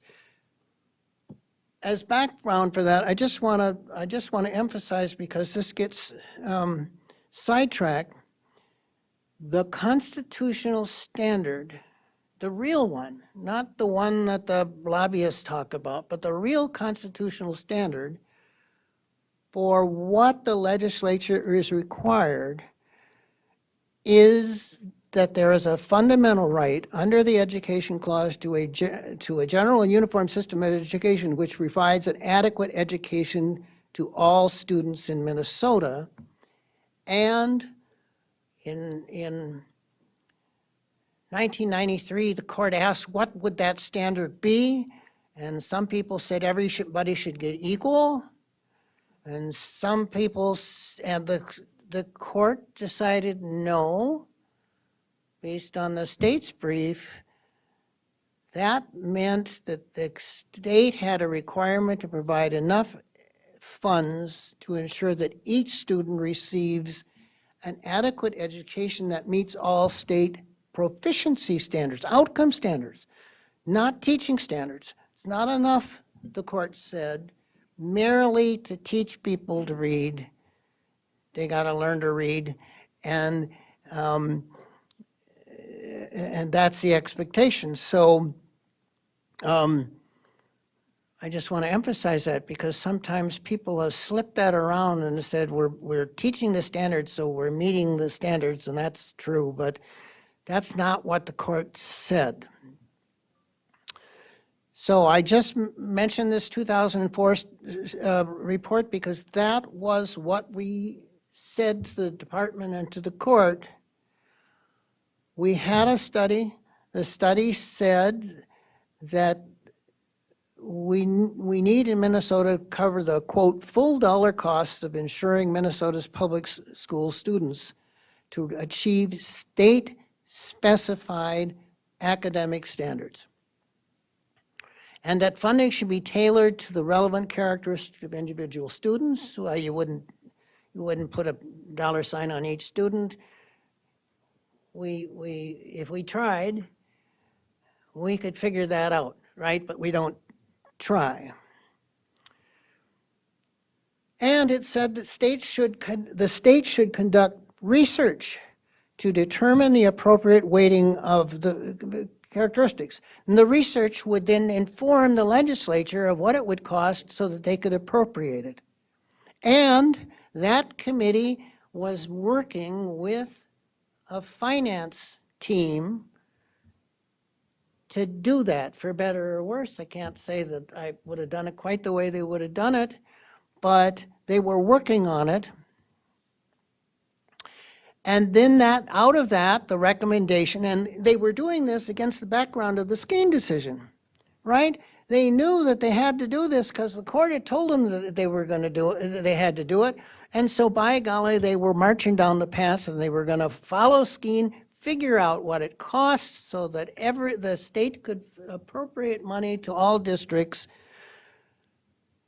to provide the full dollar cost. And they were working away on figuring out what that was. And they said, look, after the research is finished, districts will get this money and they can't just use it to raise the price of what they're currently doing. That's not going to work, right?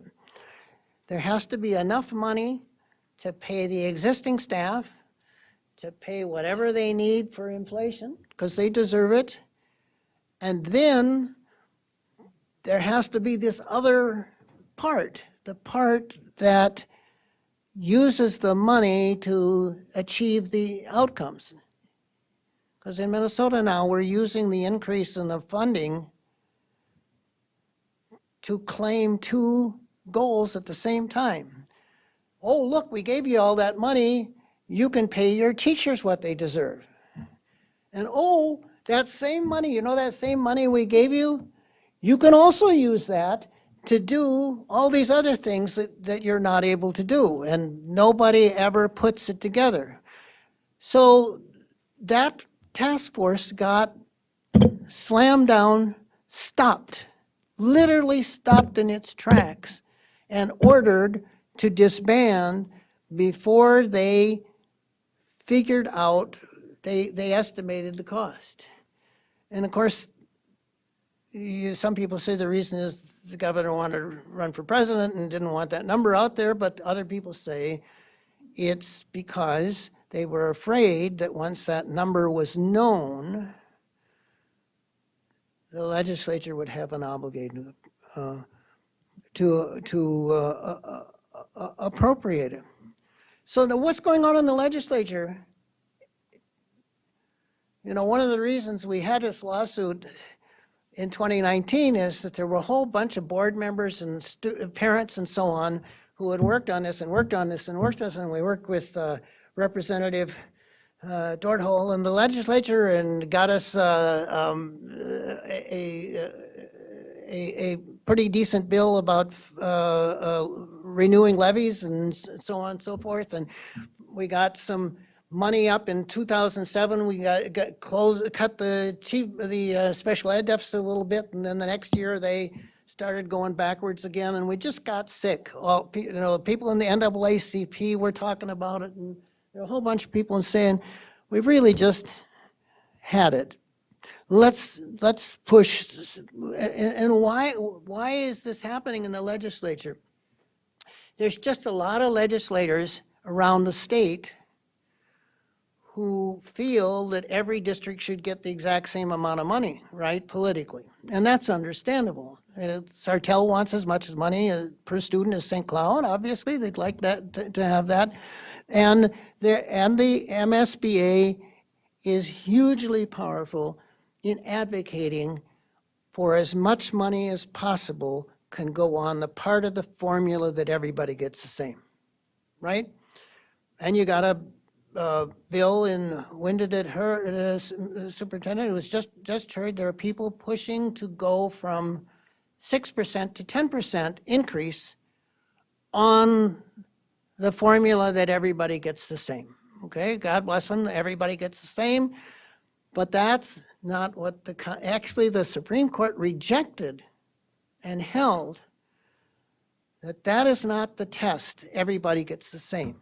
That's what the scheme stands for. No, the legislature is required to provide enough money based on what is enough money to meet all state standards. So there are all these powerful forces. The MSBA lives in St. Peter for a reason, and they are representing the people who rightfully push to get as much money for themselves as possible, and they're a very powerful force for moving the money onto everybody gets the same. And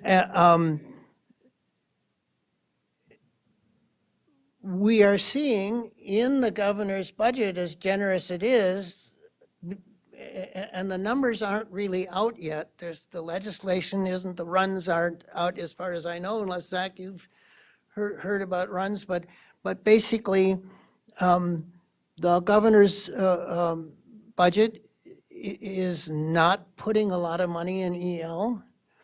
And we're kind of here to say, if MSBA won't fight for you, and I've met a number of times with AMSD, And when this discussion happens there, I've made presentations to them in the 2007 and 2009, and the Edinas and the Minnetonkas and so on.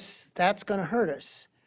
And Minneapolis says, but what about us? And they say, well, you've got your own legislators, they can take care of you. So what's missing in the governor's budget? The state reports the EL funding cross-subsidy at 150 million or thereabouts. But that's a phony cross-subsidy because that's what districts are doing with not enough money. And if you look at the Thrive budget, Kelly has told us that if we want to do what we need to do for English language learners, even though we're running a deficit, we need to run a bigger deficit, or they need to give us, we have to take the EL deficit and make it bigger by taking it away from somebody else. And there are all these cross subsidies that you have, and you can't take it away from everybody. So when they say they're reducing the cross subsidy by 20%, 30 million, they're not connecting it to the true cost of English language learner. I just want to make that point because this number should be, the cross subsidy should be way bigger. But everybody's got a special ed cross subsidy and these other cross subsidies, and they can't afford to do what they want to. That's what the Thrive budget is telling us. At the same time, and I don't want to start a debate about this, but the governor has put $400 million per year into meals for children from families who don't meet the need requirements. So that's money that is mostly money going to the same, except front-loaded for the districts that have disproportionately advantaged students. And I really am not against everybody getting $400 million worth in order for everybody to eat regardless of need. But if they've got that kind of money, why is it that they can only reduce the EL cross subsidy by 20%? Which use of $400 million, making sure that people graduate. Well, enough said about that. Cuts the special education deficit by 50%, right? The bill will be, which is kind of a good thing, but again, that's not really guaranteed. Hopefully, if you got that money, you'd use it in the right place, but it's a kind of across the board benefit. So, any rate, and then the compensatory education, which is being heard and will be heard again, but on Friday, the House Finance Committee is hearing compensatory education on their side, but there's nobody talking about. And compensatory education, that's the part of the budget that meets this adequacy funding gap, right? So if we're serious about adequacy funding gap, somebody should be doing that. And here, this is quotes around it. This is quoting me. There's really nothing pending in the legislature right now to have a huge impact on the place that solves this thing that the Rutgers-Schenker report said. Let's do something for the districts that are the most underfunded. So how do we know what the compensatory funding gap, adequacy gap is? So the basic education trust study is that it should cost, it takes about 2 to 3 times as much money per student to address the needs of low-income students, English language learners, and so on, as the students who were in students in poverty, as the generic students. And in Minnesota, that would mean the compensatory number needs to be about 68, 63 would be 2 times, right? And the district, Amy's not here to correct me. I have a little thing that I got from the Department of Education. Or somebody slipped me the what-if spreadsheet, and it says that currently the district is getting about $15,668 or $27.49 per compensatory student. And I don't know, see, Amy, wave your hand if that's way off or say something but at any rate, the upshot of it is nowhere near 68, 63. And remember, they're saying 2 to 3 times. And when you look at the information about this, the EL students that you are serving really would benefit by the high end of this number, right? And that's one of the things the Thrive budget has done in the attachments is that we've laid out for you, if you care to read it, for the leadership and for the Department of Education of really all the things that these kids need and deserve. And the payoff would be huge. And while we're talking about the compensatory revenue, keep in mind that while we're getting $15 million of EL and compensatory education, we're losing $12 million of special education, that the two almost offset each other. To put this in perspective, the Thrive budget, because I think the people who did a fabulous job, they still have in their mind, we can't ask for too much because they'll say it's ridiculous, right? But they didn't put down 2 to 3 times, right? They said, if you give us about $19 million, $20.87 for ADM, or $33.35 per lower income student, wow. Look at what we could do, right? So at any rate, our idea is the department is gonna agree with our draft report and our Thrive budget, or they're not gonna do it, or whatever, and we're hoping that the current administration will know enough about the St. Cloud district to realize that the people who put this together are reasonable. But I think as we've been meeting with the department. I think we've had 5 meetings, and the people on the other side have been deputy commissioners and assistant commissioners. And so far, they've not been saying, the Attorney General has been fighting us tooth and nail, but those people have, I think they know what we're doing makes sense. So, and while we're doing this, the purpose of doing what we're doing, the Thrive budget and all this, is to have a payoff at the legislature. And like I say, I wish that we'd been able to get the department through with this in December, but it didn't happen. And we'd sort of like to have, if you're interested in doing this, not only a resolution supporting the concept of closing the adequacy funding gap, but also something that can be carried by the superintendent. Say, my board backs me, enough is enough. We want this, use this opportunity to make a big bite into the adequacy funding gap and And we haven't seen the runs yet, but they just haven't gone far enough. And so the draft resolution, and I'm just about to shut out,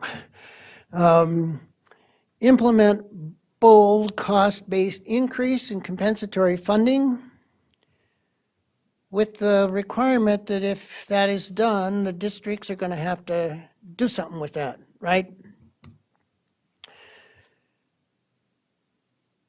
Finally, after 2004, do something to determine instructional operational costs necessary to provide adequate education for stop the embargo, that report to the legislature what it actually costs to meet the needs of these students.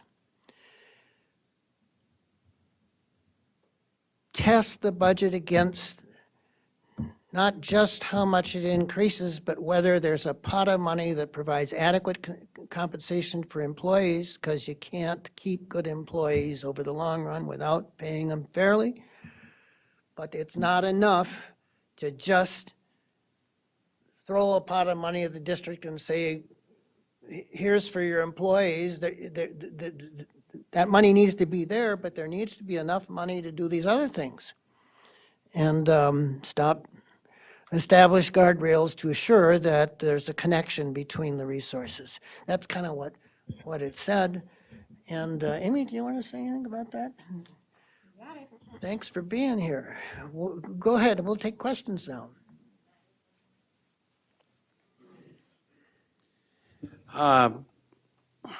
First of all, Jerry, thanks. I know you put a lot of work into this before you came. Well, and And- so and- has your staff. I mean, Yeah, it's- and years of work coming up to this, a lot of it done pro bono by your law firm. I have a couple of, first of all, I've got a comment. I comments on the, I think you're 100% right. Scott and I in December attended the Minnesota School Boards Association Delegate Conference in Minneapolis. And I suggested, we entered the fray late, so we weren't able to submit any resolutions to be considered at the conference. But while I was there, I talked to a number of people, including our personal, our delegate, or our lead delegate from our district, and I started talking about funding and capping, how when the legislature puts the money on the formula, it tends to all go to compensation. I mean, it puts districts in a really difficult situation. Our teachers deserve everything they can get. And when the legislature comes out and says, okay, you're getting 2.5% next year, I mean, it is not unreasonable for the teacher or the employee groups to ask for the full 2.5%. I mean, that is not an unreasonable request. And so when the legislature comes out and gives that to the districts, the bargaining units know exactly what the districts received, which is good. It's supposed to be that way. They're going to be asking for as much as they can get of that. And there are going to be districts out there. That same study that said that we were one of the least funded school districts in the state indicated that about 70% of the school districts in the state were adequately funded to produce students who met all state standards with the funding that they currently have. So there's 70% of the school districts out there who will receive this whatever percent increase they put on the formula, and they will give it to their teachers because they have a system in place already that is meeting all standards for their students to get an adequate education, to graduate and meet all state standards. But then once those districts start passing that formula increase through to their bargaining units, all the other bargaining units use that to say, well, look, 15 districts have settled, And this is the average that they've gotten, so we want at least that, that or more is what we want. And I look at what the legislature is doing, and if they give 2%, 5%, or 10%, doesn't really matter. That's what, it matters to the teachers because it's going to change what the teachers receive in compensation and benefits. But it doesn't really matter for fixing the problems that school districts have or the funding inadequacy gaps, because it's just going to increase the cost of, I sent a letter to all the legislators in Minnesota 3 weeks ago, I think it was. It basically said no matter what you put on the formula, it's going to go to the bargaining units, and that can be rightfully so. But what it's going to end up doing is you're going to give a historic increase in school funding, and the result of that historic increase is going to be a historic cost of receiving or producing the same educational system that we have in place right now.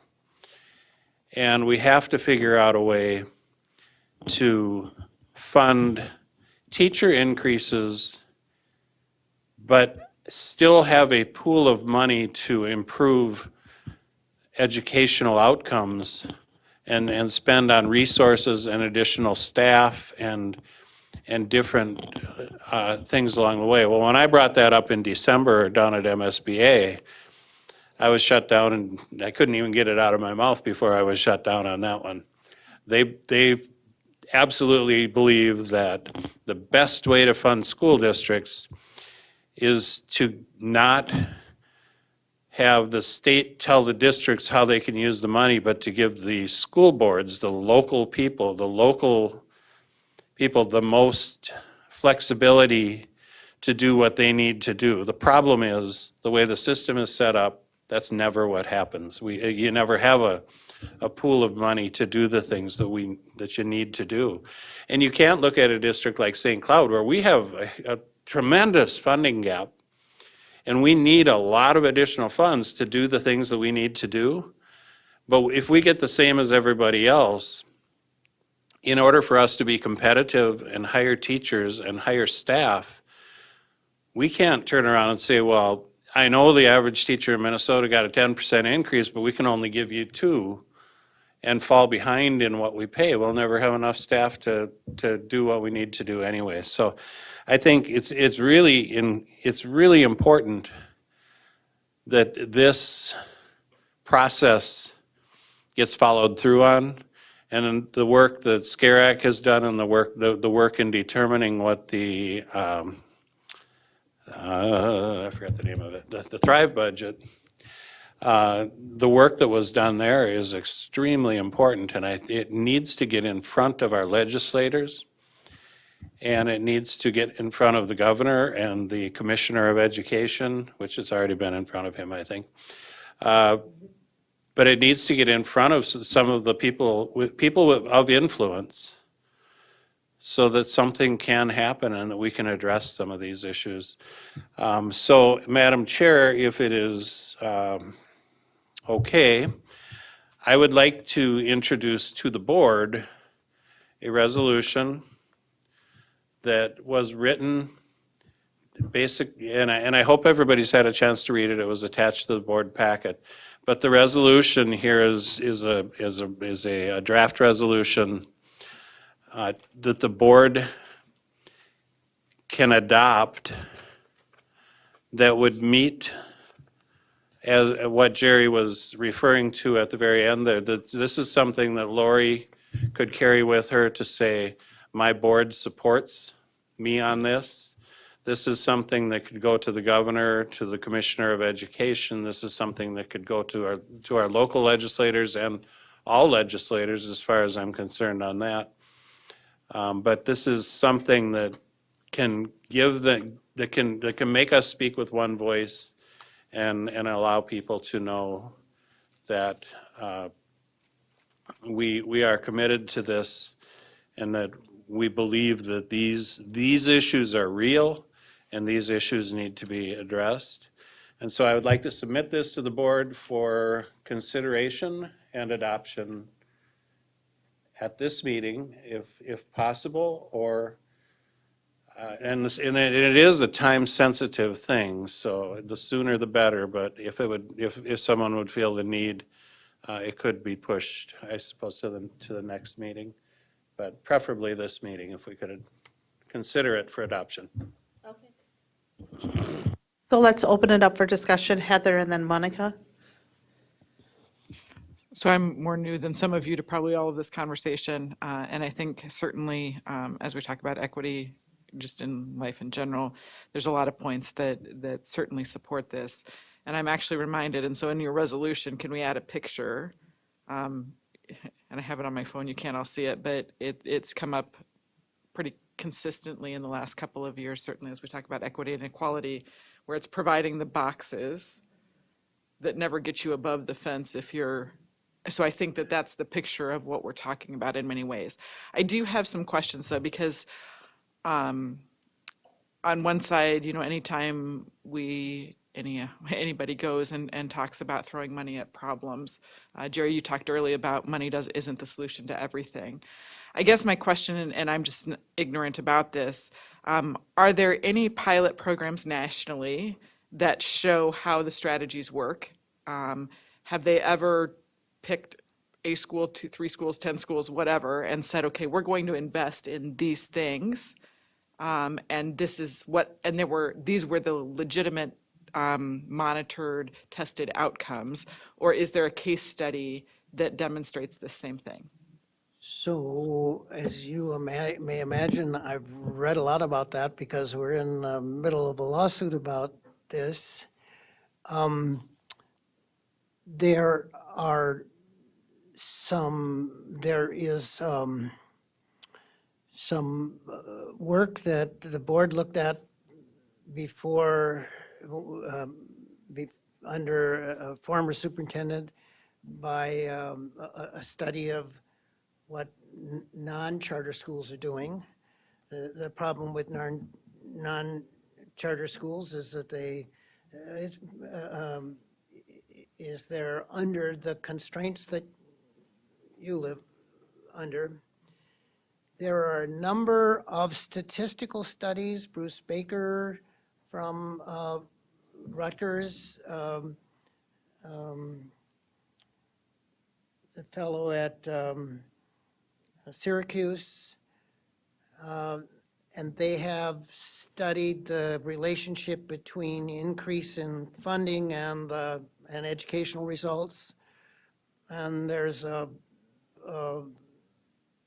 PDF version of Baker's information called Why Money Matters that I think is really persuasive. But those studies aren't studying people who took money and used them for specific things. They're statistical studies. Do you see what I mean? And so they show a correlation. I've looked personally at a number of really interesting charter schools that do fantastic things with, for example, there's one in Massachusetts called Brook East Boston that is majority Black and English language learners drawn by lot from East Boston, and they're in the top 10 of K through 8 schools in the state of Massachusetts, math, and they are doing the kinds of things and more that is in the Thrive budget. And they're spending about $25,000 a student. So you can find examples of schools that do these things. If you got $19 million and you just gave everybody a raise and the superintendent a raise and the board a raise and all of that, and you just kept on doing the same thing, no, then you'll prove that $19 million doesn't work, right? All of the things that are in the Thrive budget are your people, okay? So Kelly Frankenfield who's respected in English language and valued in the district, and she's made a list of the things I need to do, we need to do, that's been vetted, and they cost money. The district gave up 3 days. You can't add days without money. You can't do staff development without money. So I think you know, there's a study from the University of Wisconsin that says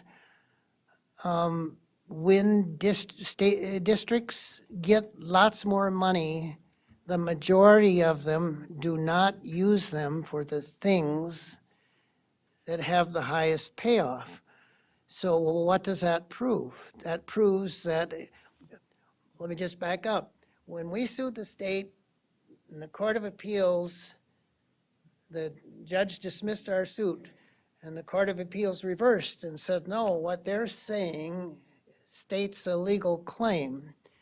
The Department of Education demanded that the district be brought into the suit because they said the money won't make a difference unless the district uses the money to make a difference. Yeah, go ahead. You had talked about guide rails or something like that to focus the money into district needs. I don't see any guide rails in our resolution. There is something in the resolution that I saw about connecting the money to the, right? When we brought the lawsuit, before we brought the lawsuit, we went to the superintendent. Wasn't the superintendent sitting here?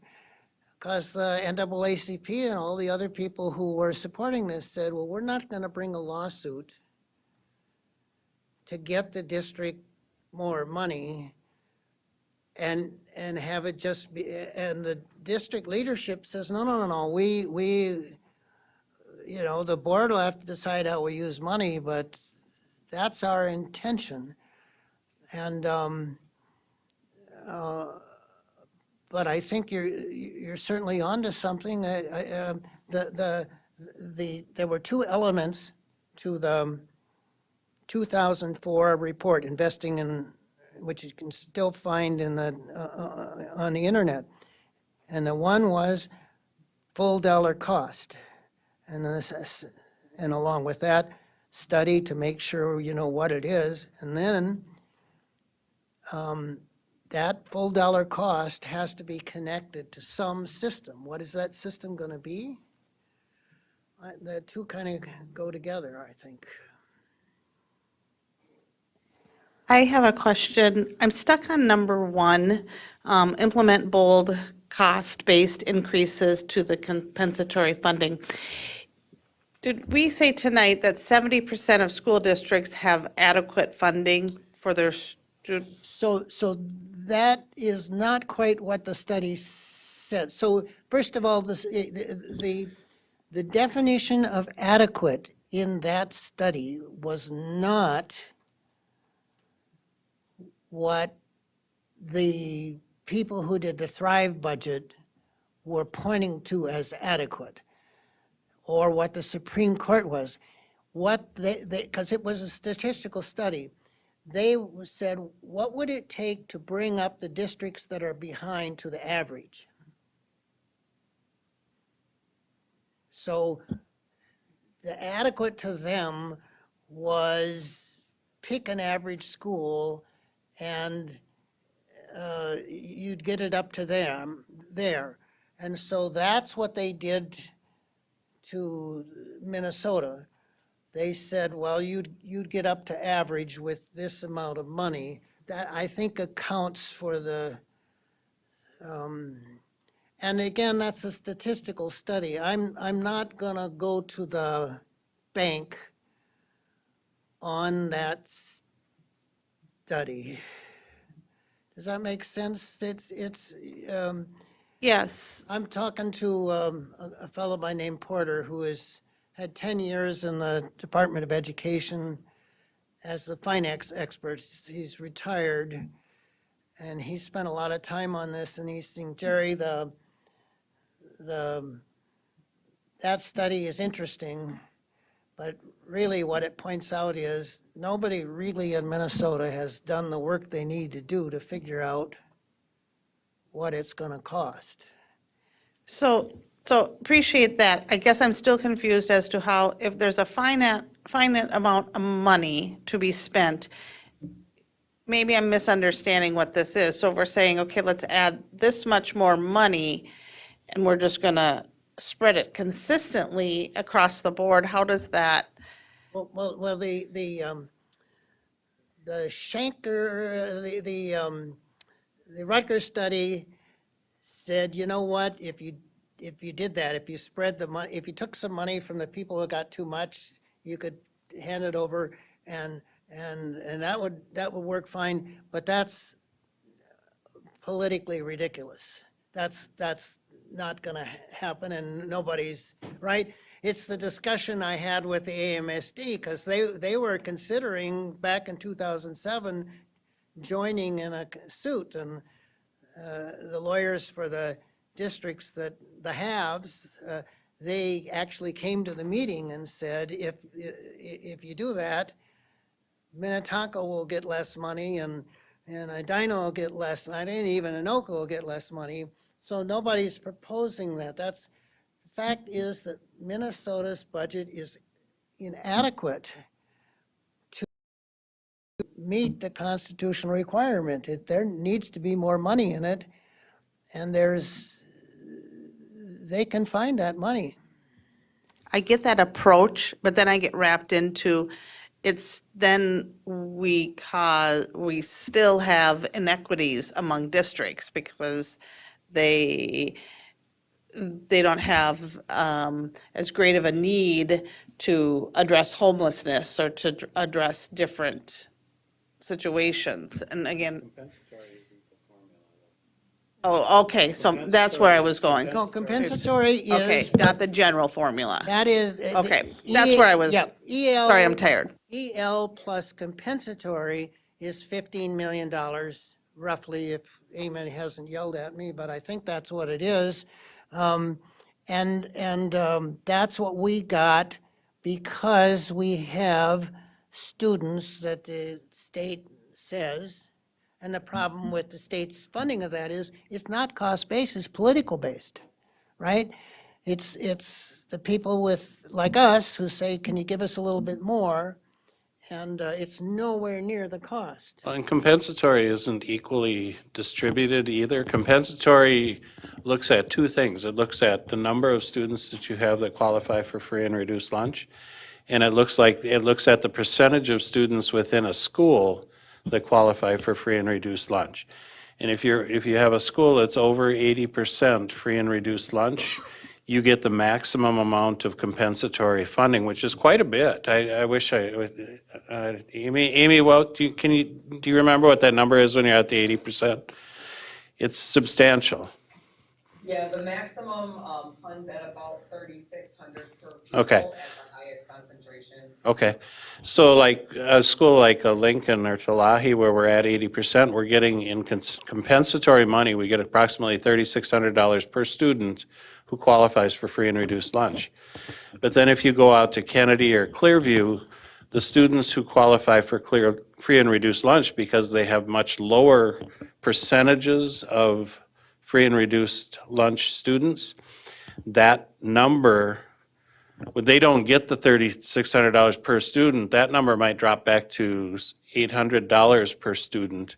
Because, and it makes no sense, because that student is going to have just as many disadvantages as the kid that's at Clearview or at Lincoln or Talahi.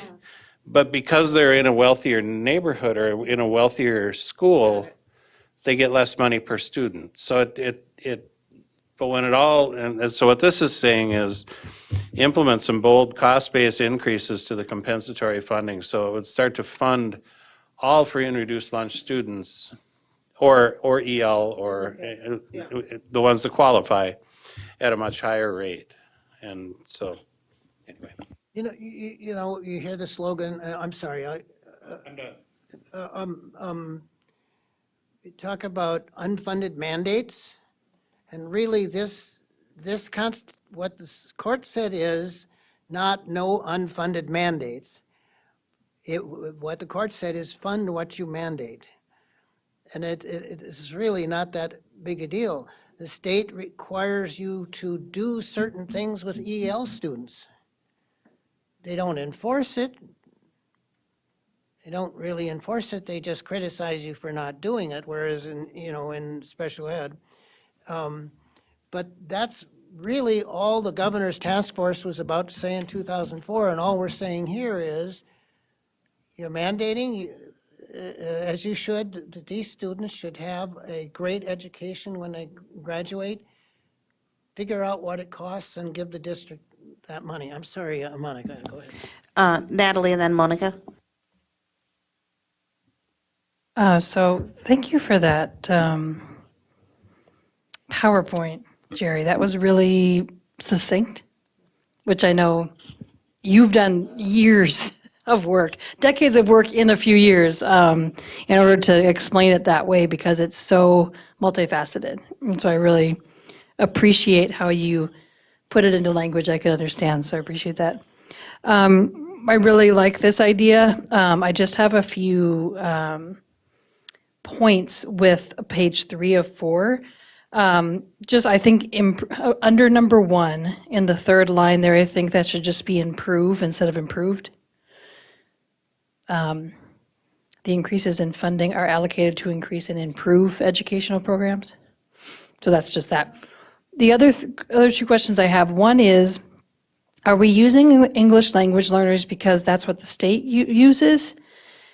And if we are, I get that, but in our district, we utilize the term multilingual learners, so I'm just wondering if we want to use that instead of ELL, because it's not even ELL anymore, it's just EL, that whole thing that we've been talking about. So that's a little pushback I have there, not sure what the right answer is. And then I like how it's 1, 2, 3, and then I just get a little confused about where it says advocacy for a budget that closes the adequacy funding gap. I'm like, is that another number? Or is that what this paragraph is about? So maybe just to understand, like, this is the 3 things we're saying. This is how I read it, so tell me if I'm wrong. We're saying these 3 things, and so in summary, this is who's saying them, and then there's the signature. So I was just confused by that, that advocacy line there that didn't have a number on it. The intention was to get you to consider whether you're going to authorize. So at some times, it may feel like you're short funding, but there were times when this district was, 0 and 0 and 0.5%. And one year they took away our levy and equalized it and so on. And so there got to be a citizens group that you all could call on, and you'd send in emails and so on. And the intent was to get you to think about who's gonna carry the ball on this and authorize whoever that's gonna be.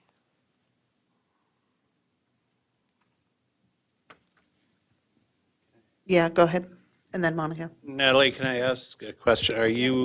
You're just questioning the use of the adequacy funding gap because it isn't defined anywhere else in the document? Well, I'm just like, I'm totally into it. Yeah, number 1, number 2, number 3, and then I'm like, wait, is this another number? It's just the formatting. It's not. I agree that we're advocating to close the funding gap. Oh, I see. But it's just like, what is that supposed to mean? I get what that next paragraph means, but why is there a heading to that paragraph? That's all I'm saying. And if we want to include it in there, we can say, in order to advocate for a budget that closes the adequacy funding gap, the superintendent, the chair, and, I think it's supposed to be calling out what we're doing in that paragraph, but it's just kind of confusing. I think I agree that heading shouldn't be on there.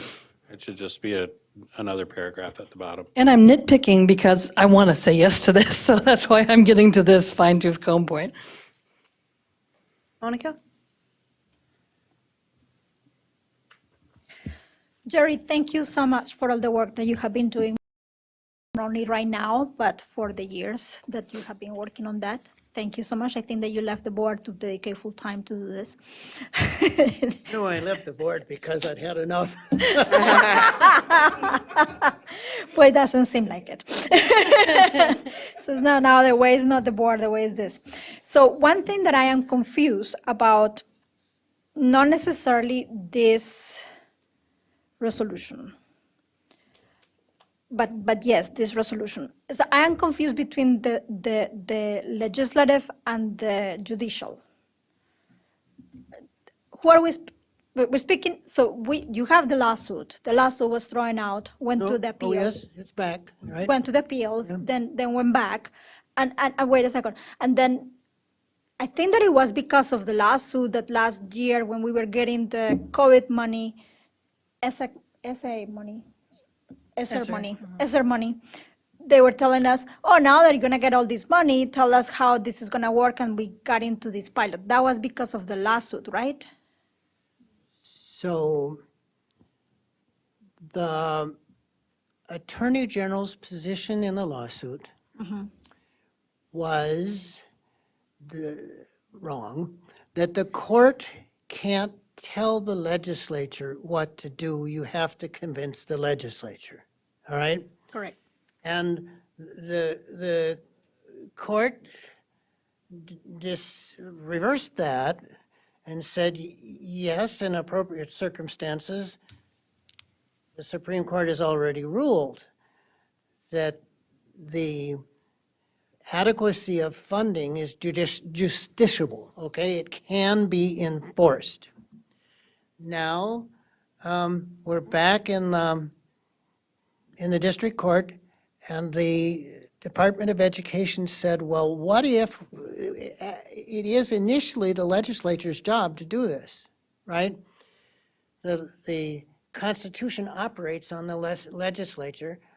Let's give them a chance with the report to do the right thing in the next biennium, which is now. And so that is what we're doing, both because it's a good idea and to get them for the first time, the cost of providing a roadmap to the adequate education. And second of all, if they won't do it, nobody can say they didn't have a chance. Does that make sense? We're giving them a chance. Now, who knows what'll happen if they don't do it? That probably would be a different suit, but there will now be a record that the legislature heard from the St. Cloud District. We're not saying that this is going to lead to nirvana, but this is what we need to make a quantum leap towards an adequate education, not defined as what we're doing with the money we have, but what the money needs. Does that help? Yes, but still confused between the three powers. So then we have the Department of Ed, which is the executive. So Arm of the executive. Yeah. exactly. So and we're telling them, or who are we telling to separate the adequate funding between what Al was talking about, the what teachers will get and what you need to do? Isn't that what we're telling the Department of Ed? This is a advocacy tool that can be brought to bear on the legislature or the Department of Education, or I think it will be very meaningful to the Department of Education for the commissioner to have the district where he served backing something I think he too would want. Does that answer your question? Yes. That answers that. So going back to the part of the ESSER funding, and I don't know if this question is for you, but weren't we told that we could now show what we could do Yes. with more money? Yes, that's what was communicated to me as lawyer for, they said to us, oh, now look at all this money that you've got, just put it there. And we talked to the district about that, and the district said there are a lot of problems with that. First of all, you Correct. can't transform the education of students with temporary money. Correct. A year to hire the new people, you have to plan what you're gonna do with the new people, and then you wind that up, and then you start to work on it, and then halfway through the first year of working on it, you're winding down, and who wants a job to Which is what transform we're the doing now. district? into- Exactly. It's gonna last for a year. So that was a response to that, and then they didn't say anything else. So that end there. We went back and said, oh, we've got another idea. Instead of doing it with the ESSER, and instead of suing the district, as the court told us we had to do, let's get the district together and we'll do this joint report that will demonstrate for the first time the cost of providing a really great education, whatever you want to define it, for students of color, low-income students. And so and from a litigation standpoint, that's a huge deal for us. We're pro bono. In some states, they pay $1 million for that, right? They hire experts. And the people come in from, whether it's the guy from Syracuse or and then the state gets another expert. And then they argue back and forth, and they have a 62-day trial and all of that. And they're still not doing it with educators. We said, let's get $1 million product out of District 742 for free. Do you see what I mean? We'll use the real educators, the real leadership. They'll say what they could do. And I think we got a better product than if we'd hired somebody from California or Massachusetts. Amy helped with the costing of it. So we've got real numbers for a real program that'll really work for this district, and something that the legislature, if they want to, they may not, can think about constructively.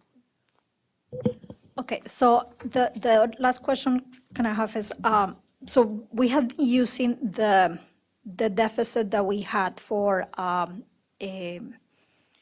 both EL and special ed as an advocacy tool. That doesn't mean that they're going to give us all that money, right? Or are we asking for that? Or maybe, no, you in the lawsuit, are you asking for that money? We said, the Supreme Court said, pay for what you mandate. It's good that you mandate, especially that you mandate EL and special ed. Pay for what you mandate. One example of not paying for what you mandate is special education. The consequence for that not paying, however, is not a denial of special education.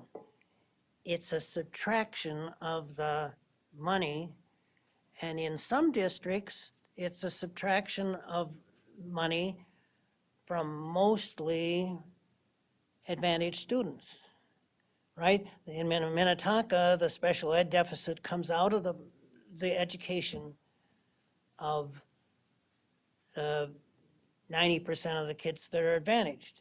But in districts like Minneapolis and St. Paul and so on, the special ed deficit, you can't take it out of the education of the 30% of the, I mean, it's not possible. So it is the constitutional violation is that it's impairing the education of students of color and English language learners and so on. It's making it that much harder for you to do your job. Okay, so we are not advocating for getting a chunk of money all at once. We're advocating for getting adequate funding every I think we're year. talking about our position in the case is state has an obligation, one, to determine the cost of providing an adequate, that's it, their job number one. They can't do their job. The first step in their violating the Constitution was to prevent people from knowing how much it costs.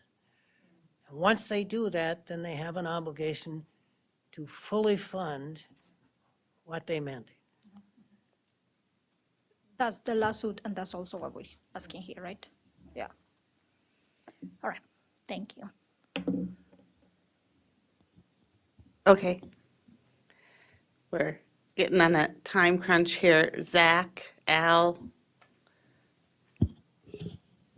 I just have one question. Other than thanks and you're awesome, and the state of Minnesota owes you a debt of gratitude. Is HF 1547 and SF 2017 part of the answer?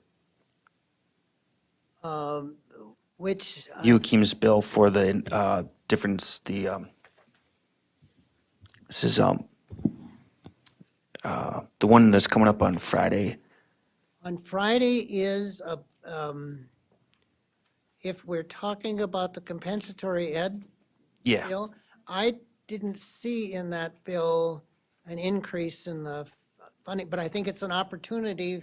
Be just great if we could get the resolution down. You'd have to do it by noon tomorrow. But for our purposes, that is CIRAC, we are asking the department, once we have a joint report, to get us a hearing.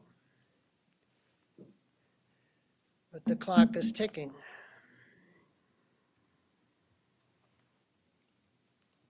so is that a maybe? I'm not sure I fully understand what that bill is. It'd be like to,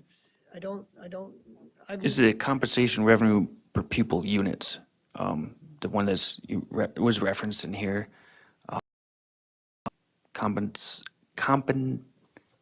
Compensatory revenue, changing the revenue uses, encouraging best Right, practices. so that, Yeah, yes, that bill, my understanding is that bill is pushing districts to use the money that they're already going to get okay.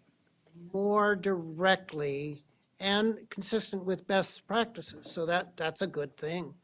But it's, hopefully you guys are already doing that. What you need is to give your good people the money so that they can do the more things they want to do. So this, I don't think that's doing that. this bill is the strings attached.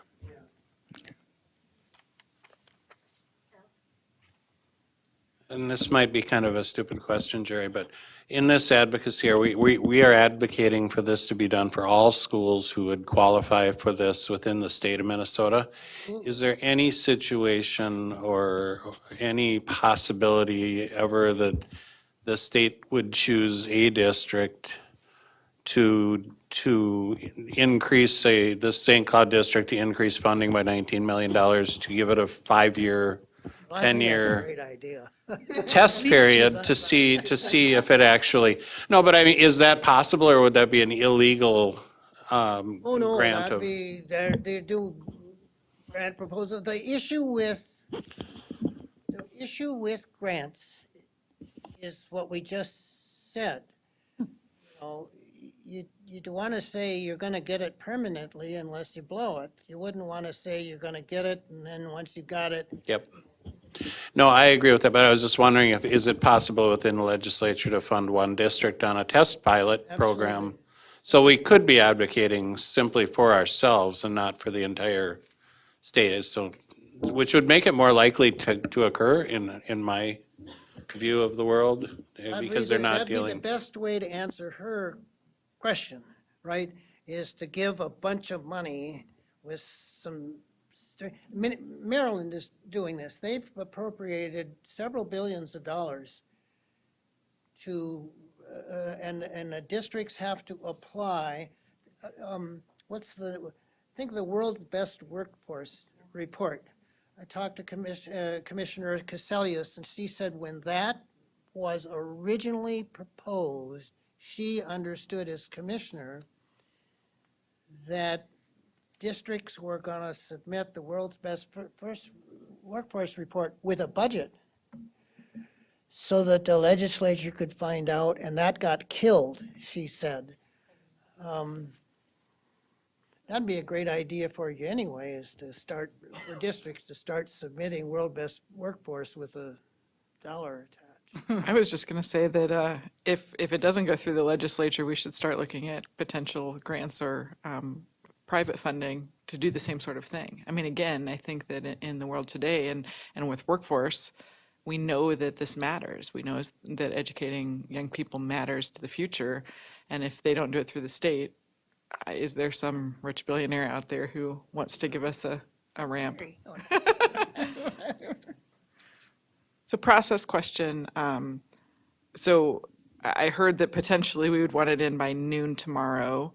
In terms of cleaning up the formatting language, if we vote tonight, do we vote on this exact product or the concept of it, and then there can still be changes? We could amend, we could vote on an amended version. Yeah. So we could state the amendments Yeah.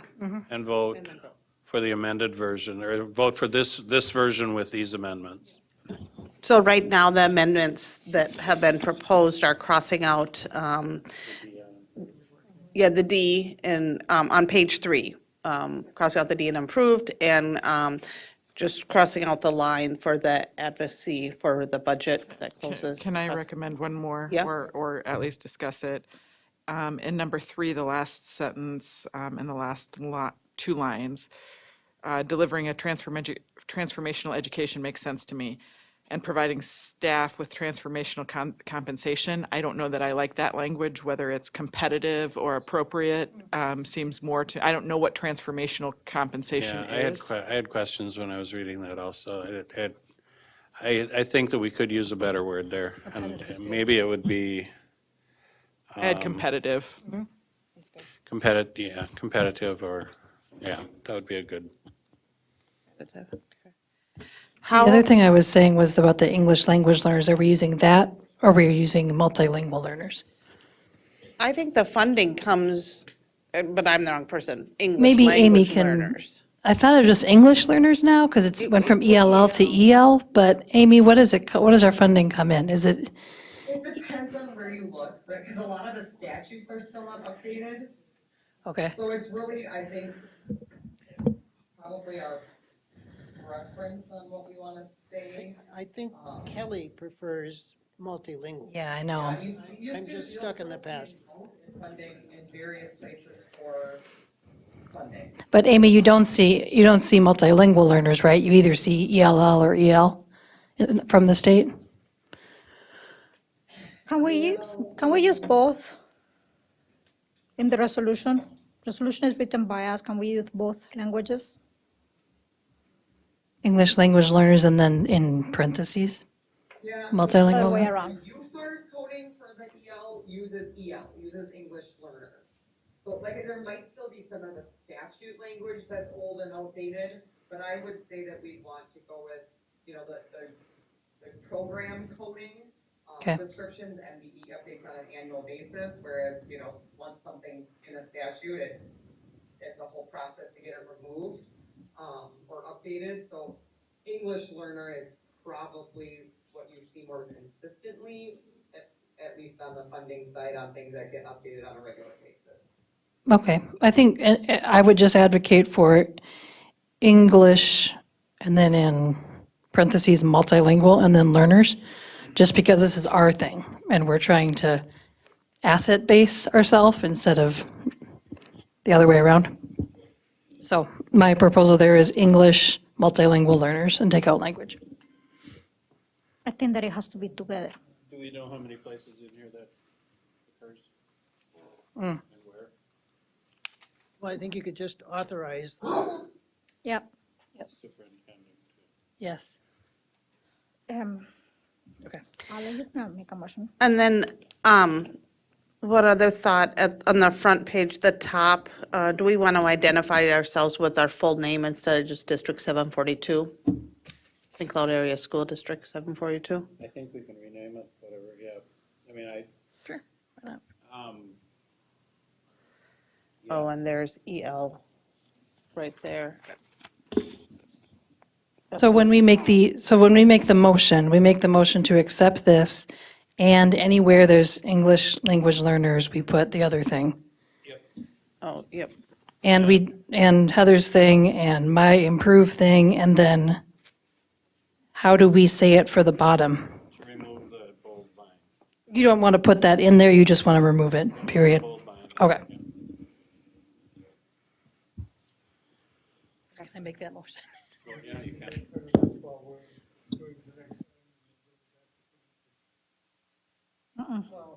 It's gonna be tomorrow. We have a signature. We have a separate signature page, so I have faith that, Well, can I just say I move what I just said, or do you need me to say it all? I move, you're better at this, Al, can you do it? Well, I introduced it. Okay, I'll do it. I'll practice on this. I move that we accept this as a board, as written with the following changes. On the first page, that we would write our full district name in the heading. Then on page 3 and number 1, we would change improved to improve. That anywhere in this document, such as in number 2, where it says English language learners, that we would change that to English learners. And that we would remove the heading, I'm sorry? the parenthesis. Oh, saying thank you, English, parentheses, multilingual, and then learners. And that we would remove the heading from the final paragraph on page 3.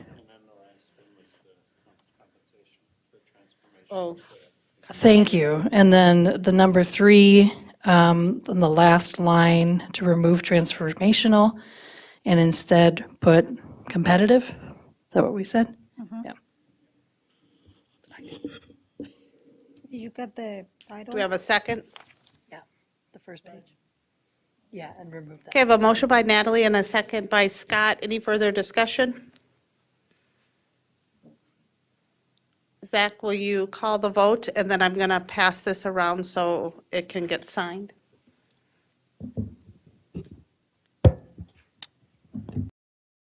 Lee Copeland, Yes. Al Dahlgren, Yes. Zach Dorholtz, yes. Shannon Haas. Yes. Monica Shigera Schwartz, Yes. Heather Weems, Yes. Scott Andresen. Yes. Jerry, we can't thank you enough for all of the work that you've done. It's just been amazing. Appreciated the history snapshots of the progression of how we gotten here but haven't gotten here, sort of thing, how we're still here. So thank you. Thank you, Al, for all this work too. Well, and it's a joy to be back here. I'm working with a group from Minneapolis, and they're working on reading and dyslexia. And they keep asking how they can get to where you all are. And I say it's functional board, great leadership in the district, and a strategic method. And so I'm always proud to brag about what you all are doing. All things considered, yes, we are. Mostly functional board. Thank you, guys, for being here.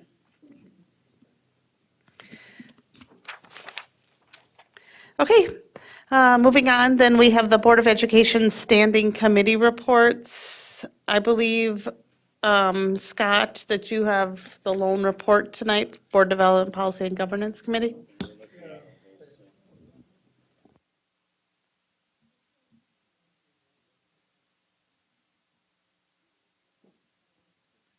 Want to give us a 15-second overview? All right, actually, we had two of them, one for January 25th and one for February 27th. The first one, committee Chair Scott Andreasen welcomed the committee members and district administration. On January 25th, Kay Nelson reviewed Board Policy 214, out-of-state travel by board members. This policy was presented to the full board on February 1st.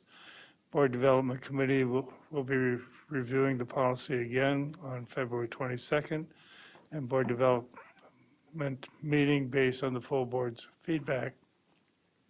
Also on January 25th, Mike Rivard reviewed Board Policy 298, the chair's signature policy, and this policy was also presented to the full board on January 18th, 2022. Due to concerns expressed by the full board, the Board Development Committee will review the policy again on February 22nd, Board Development meeting based on the full board's feedback. That was the January 25th report, and now we're going on to February 27th. Kay Nelson and Mike Rivard reviewed the following board policies with committee members. Board committee members discussed and made recommendations. Proposed revisions to policy 212, school board member development. Repeal of board policy 213.2, school liaison procedures. Proposed revised board policy 214, out-of-state travel by school board members, and proposed board policy 298, chair's signature policy. And these four policies were brought forward to the full board meeting this evening, or they will be soon, for a first reading and placed on the consent agenda for repeal. Thank you. Yes. So a question for the committee or for the chair. The board policy 214 out of a state travel by school board members, my recollection of the meeting is that we send it back to committee. So why is it coming for second reading? Because they met on Monday. Yeah, but why second reading? We send it back to the committee to. Oh, normally, we do that, and then if we feel like after second reading that we need to put the brakes on it for third reading is on the consent agenda. So if we're not happy at the second reading, if we're still making significant edits, comes back for a full read of the third reading rather than a consent agenda reading, just past practices. Does that make sense?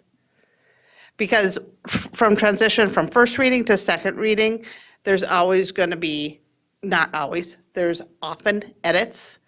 And so No, I'm confused because there is often edits that will go back to the committee and then will come with second reading with the edits that we had. But at this time, we were not editing. We were telling the committee, can you please give us a recommendation of how to do this? That was my recollection. Am I wrong about that? So my question to Scott is actually, did you guys discuss what was the recommendation for this board policy, or you did not? I wasn't at the board meeting where that was discussed.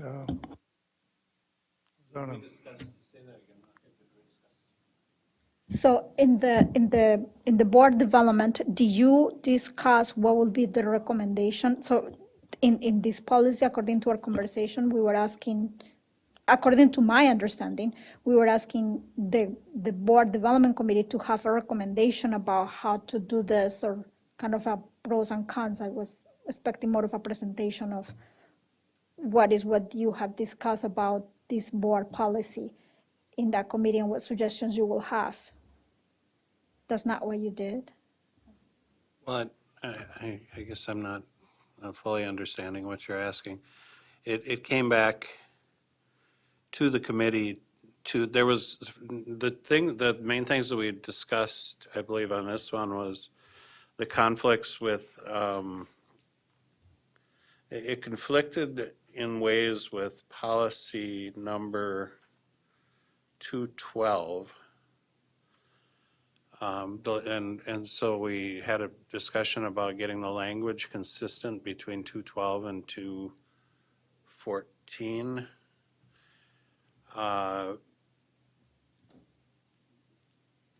The items, I mean, the items that were discussed were the ones, so we came back highlighted the same way that it was at the last board meeting, and those were that's the pieces that we discussed, yes. I am. Okay. Okay, yeah, thank you. Well, Mike is doing that, so I think Mike would be the person to answer that, the new ones. Yeah, the changes will be included for us to review this evening and for discussion amongst the full board members. Thank you. And Monica, I want to ask, you asking if it should be coming back as a first reading? And I don't know the answer on that. I don't think anyone is trying to intentionally skip a reading. If it needs to come back at first, it's first. Yeah, can we hold off? And again, if we need to stop it and add another reading, we can do so if we don't feel good about it moving forward. Okay, and we'll get there soon enough here. Future agenda items, the March regular board meeting topics will include the Tech High School presentation, community education and adult basic education update, setting a date for the District 742 retiree recognitions, and appointment of board members to award diplomas at Apollo and Tech High School commencements, and some policy readings. Does any board member want to suggest a future agenda item? Okay. So, meeting is adjourned. That is 9:35 p.m. and we are opening up the Board of Education work session. And first up, we have annual staffing timelines presented by Tracy Flinbow, Executive Director of Human Resources.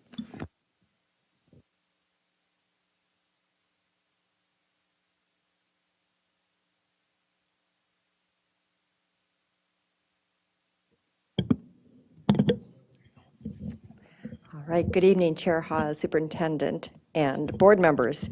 Tonight is just the time each year when I kind of refresh your memories and the public's on our staffing process for the 23-24 school year. And you can see from the flow chart that you have in front of you that process begins intensely in January.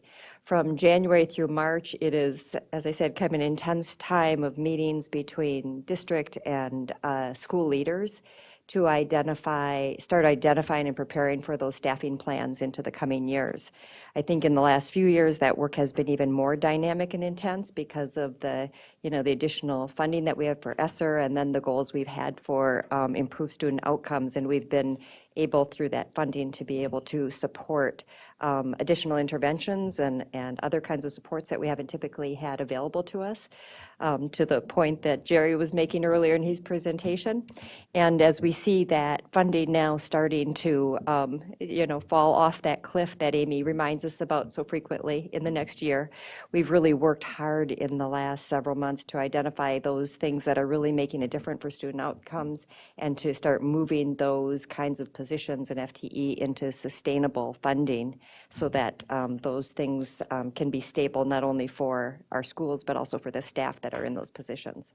So that's made it a bit more dynamic. In terms of the board's responsibilities tonight, again, I'm just doing this overview and making sure everybody understands really what's happening with the staffing process. On April 5th, at that board meeting, Amy and I will be bringing forward our projected changes in FTEs or staffing levels for our schools. And that's really, again, the outcome of this process where we're working with projected enrollments largely at our elementary schools to identify what the necessary FTEs will be in those schools, and then with our registrations at the middle schools and the high schools. The high schools are also a little dynamic this year with our work around the Central Minnesota Virtual Academy. And so we're excited in the next couple of weeks to be able to really identify those courses that will be able to go forward through the academy, and then to start identify staffing for those courses. I think the most significant action that the board will take will be on April 19th, and that will be a resolution that comes forward each year naming staff, probationary staff for non-renewal. That's a process that we all spend, again, a lot of time working toward as we're working through this work. And largely that resolution comes forward with staff that are named for non-renewal because based on our current enrollment projections, course registrations, and projections about staffing needs, we have staff identified that we can't guarantee a position at this time in April. We know that that continues to change from April through August of next year. And so very often, because of just the statutory deadlines of having to do those non-renewals in time to meet those deadlines, we do that in April as we're required. And then we continue to work with staff from April through the rest of the spring and summer to rehire staff that can be placed in positions as we have more clarity about our staffing needs, and as we continue to see resignations or retirements or other staffing changes that allow for new openings. So that is a quick overview of that process. I will say what has been, what we've really enhanced this year, again, in alignment with the superintendent's objective to increase both staff voice and our leadership voice, is we spent some time gathering specifically feedback from district leaders in February about what positions they thought were really making a difference in their buildings, so we could think about how to make that map really coherent across the district as they've experimented with different kinds of interventions and supports. And then we gathered feedback from staff, from our teaching staff in the staff meetings last week, where they also got to identify what they think will really make a difference in terms of impact for student outcomes. So we've increased, I think, the feedback looping that we got into this process, and that's, I think, will allow us to make better decisions as we get ready for these meetings that now come up in March. At the start of the process, we meet intensely for about an hour and a half with every principal and go through their buildings and their kind of vision for the next year. And then they go back to their buildings and continue to work on their plans. And then in March is where we really meet again to go into the staffing room. If you've not seen our staffing room, sometime you should stop by during the month of March. We have a room upstairs with boards across, and every staff member in the district has a picture label, and we're placing them on all these maps and trying to make sure that we have the best constellation in each of our schools to serve the needs of students. So, as I said, it's an intensive process, and we're looking forward to getting those finalized as we move into March and April. Any questions about that process? Okay, thank you. Thank you.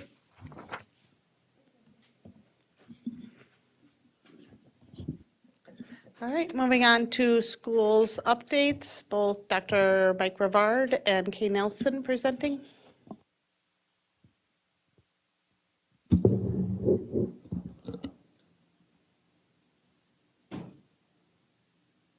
Good evening, Chair Hawes, Superintendent Jett, members of the board, and I see my Superintendent Jett. We are weary. You know what you just did? You said Superintendent Jett. Oh, I did it last month too, Superintendent Putnam.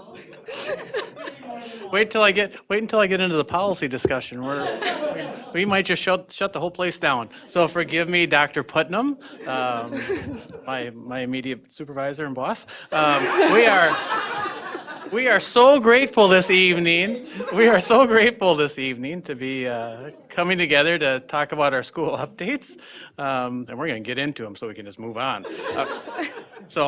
I'm going to start specifically about our preschool friends. And our preschool friends had a wonderful month in February in learning and celebrating. In our top left corner, we see our preschoolers learning about the weather as they work on snow pictures with puffy paint and lots of smiles.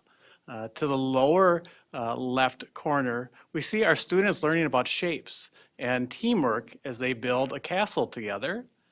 And our students on the right-hand side, there are larger pictures, are celebrating friendship during the month of February. And as we can see, smiles all around. This month, we also see our preschoolers, like usual, exploring different career opportunities through play. Our friends to the left have created their own post office. Our post office prices are displayed for our preschoolers in the back as they practice their math skills, along with their measuring of shapes. Our preschoolers on the top right were learning about dinosaurs, which I thought, oh, that's wonderful. But they also were answering questions about fossils and learning about what it would be like to be a paleontologist. And finally, in our lower right, we see our children using stethoscopes, notepads, and toy injectors as they talk about veterinary sciences and how to best care for animals.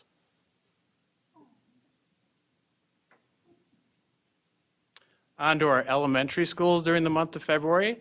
I can't help but not bring these pictures back again and again as we have our elementary students going to the Y. This month, our second grade friends at Madison were participating in water safety classes at the YMCA.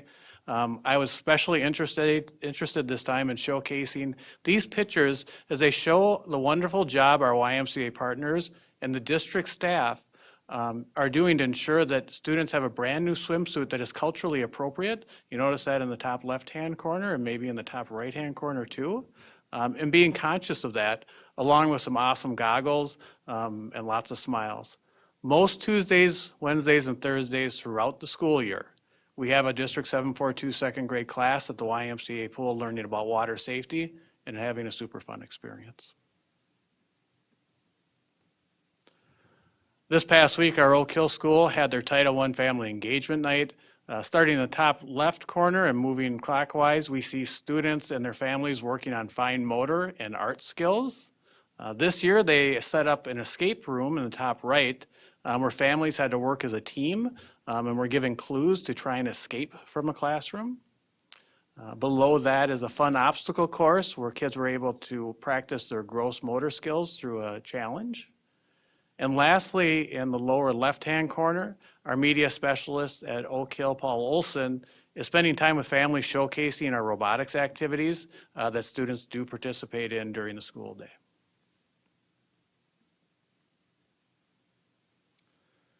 February 24th was the 100th day of school, and our elementary classrooms always get excited. For our kindergartners at Kennedy, our staff and students have worked very hard to learn their numbers and counting to 100. So it's a very big celebration. Staff and parents were on hand to celebrate this milestone in our school year. And if you look closely, you'll see some students who have 100th day t-shirts and 100-day crowns in some of the pictures. But what's wonderful is to see our families coming into Kennedy and participating with their students. Also at Kennedy, our fifth graders worked on and performed The Little Mermaid Junior during the week of February 17th. Our fifth grade students are thrilled to have the staff from the Great Theater back with in-person drama and art educational opportunities. So after rehearsing from Monday through Thursday with these incredible teaching artists, the cast of about 70 kids performed for other students and their families on that Friday. And lastly, just to highlight again, Great Theater. At Madison, we see our students doing their performance. This was the week prior. Our partnership with Great Theater is truly thriving this year with our fifth graders, as all 3 sites that have fifth grade have completed or are scheduled to complete their Play in the Week opportunity before the end of the school year. And that concludes my elementary schools report. Okay, and moving on to secondary schools, we have lots of news this month. This first picture is some exciting things from Kennedy. So the left column, top photo highlights 8th graders having root beer floats with Miss Cherky as a reward for achieving their success goal in science class. The picture below it is Kennedy's Principal Advisory Group. It's made up of students in grades 5 through 8, and so they work in collaboration with building administrators to support the school community and have their voice be heard. The middle column photos capture a few moments from Kennedy's multilingual night, which was a lot of fun. And then the pictures on the right are from another family event called Huyu Hour, and Huyu Hour translated is the Hour of the Mother, which means to bring together Somali mothers to discuss cultures and other various topics. And the theme at Kennedy was reading, and as you can see, all the attendees enjoyed the dual language book, What Color is My Hijab? It was a wonderful event for all. On to South Junior High. They always know how to celebrate. On the left side of the photo, you see a student-created Black History Month display which showcased historical figures and others of positive influence. And the other two photos feature South's We Act group, who in conjunction with Big Brothers and Sisters created Valentines for residents in area nursing homes. The activity then connected into a school-wide focus on random acts of kindness, which is what you see displayed on the wall on the right. North Junior High had exciting news as they welcomed its newest Eagle when Assistant Principal Sasha Hansen made a visit to introduce her son Lennox to the Eagle family. And on the right, we see hands-on learning in action where Miss Olson's health class was learning CPR. And so you can see the kids really engaged in working together, but also learning some of those life skills.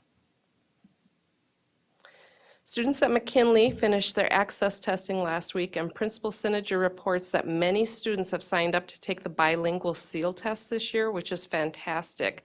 They're seeing far more students than last year take advantage of this great opportunity, and that will be happening here in March. And their Community Learning Fridays at McKinley have continued to be a good success. Last week, they put a focus on teamwork and creating teacher-to-student bonds by hosting a puzzle and brain teaser competition. And additionally, we still have students on those Fridays that are working with community partners, and the group that is going to the Paramount Arts are working on their second clay mural, and they will have 3 finished by the end of the year, which they will be on display at McKinley the next year. Lots of good news from Tech. The photos on the left feature visual arts students who had the opportunity to work with a multidisciplinary artist, Willisy Tynes, on the important topic of You Matter. Their theme, You Matter, is especially relevant after coming back together from COVID and experiencing societal and mental health issues. Mr. Tynes worked with the students to design and create a mural which will be visible on the 2nd floor of Tech above the lockers for all students to enjoy. And it will be a special feature at the Tech Art Show taking place on March 20th. On the far right, you see India Ratha. You may have seen her featured in this WJON article. She is quite a student. Not only is she in the running for a presidential scholarship, she was also selected to perform with the Minnesota All-State Symphonic Band, which is an incredibly high honor. She plays the clarinet in the Tech High School Wind Ensemble and the Tech NOLA Jazz Combo. In addition, she received a Best in Sight award at the Solo Ensemble Contest, which means she was selected as the best entry the judge had seen the entirety of the day. You may also recall that India was a National Merit Scholarship finalist along with her classmates Colin Kai, Abigail Peterson, and David Shesky. And then lastly, the poster there in the middle, tomorrow night is our Southside Family Night, which we held at 5:30. It's be held this time at South Junior High. The first event held at Tech was a huge success, so we're sure this one is going to be equally as fun.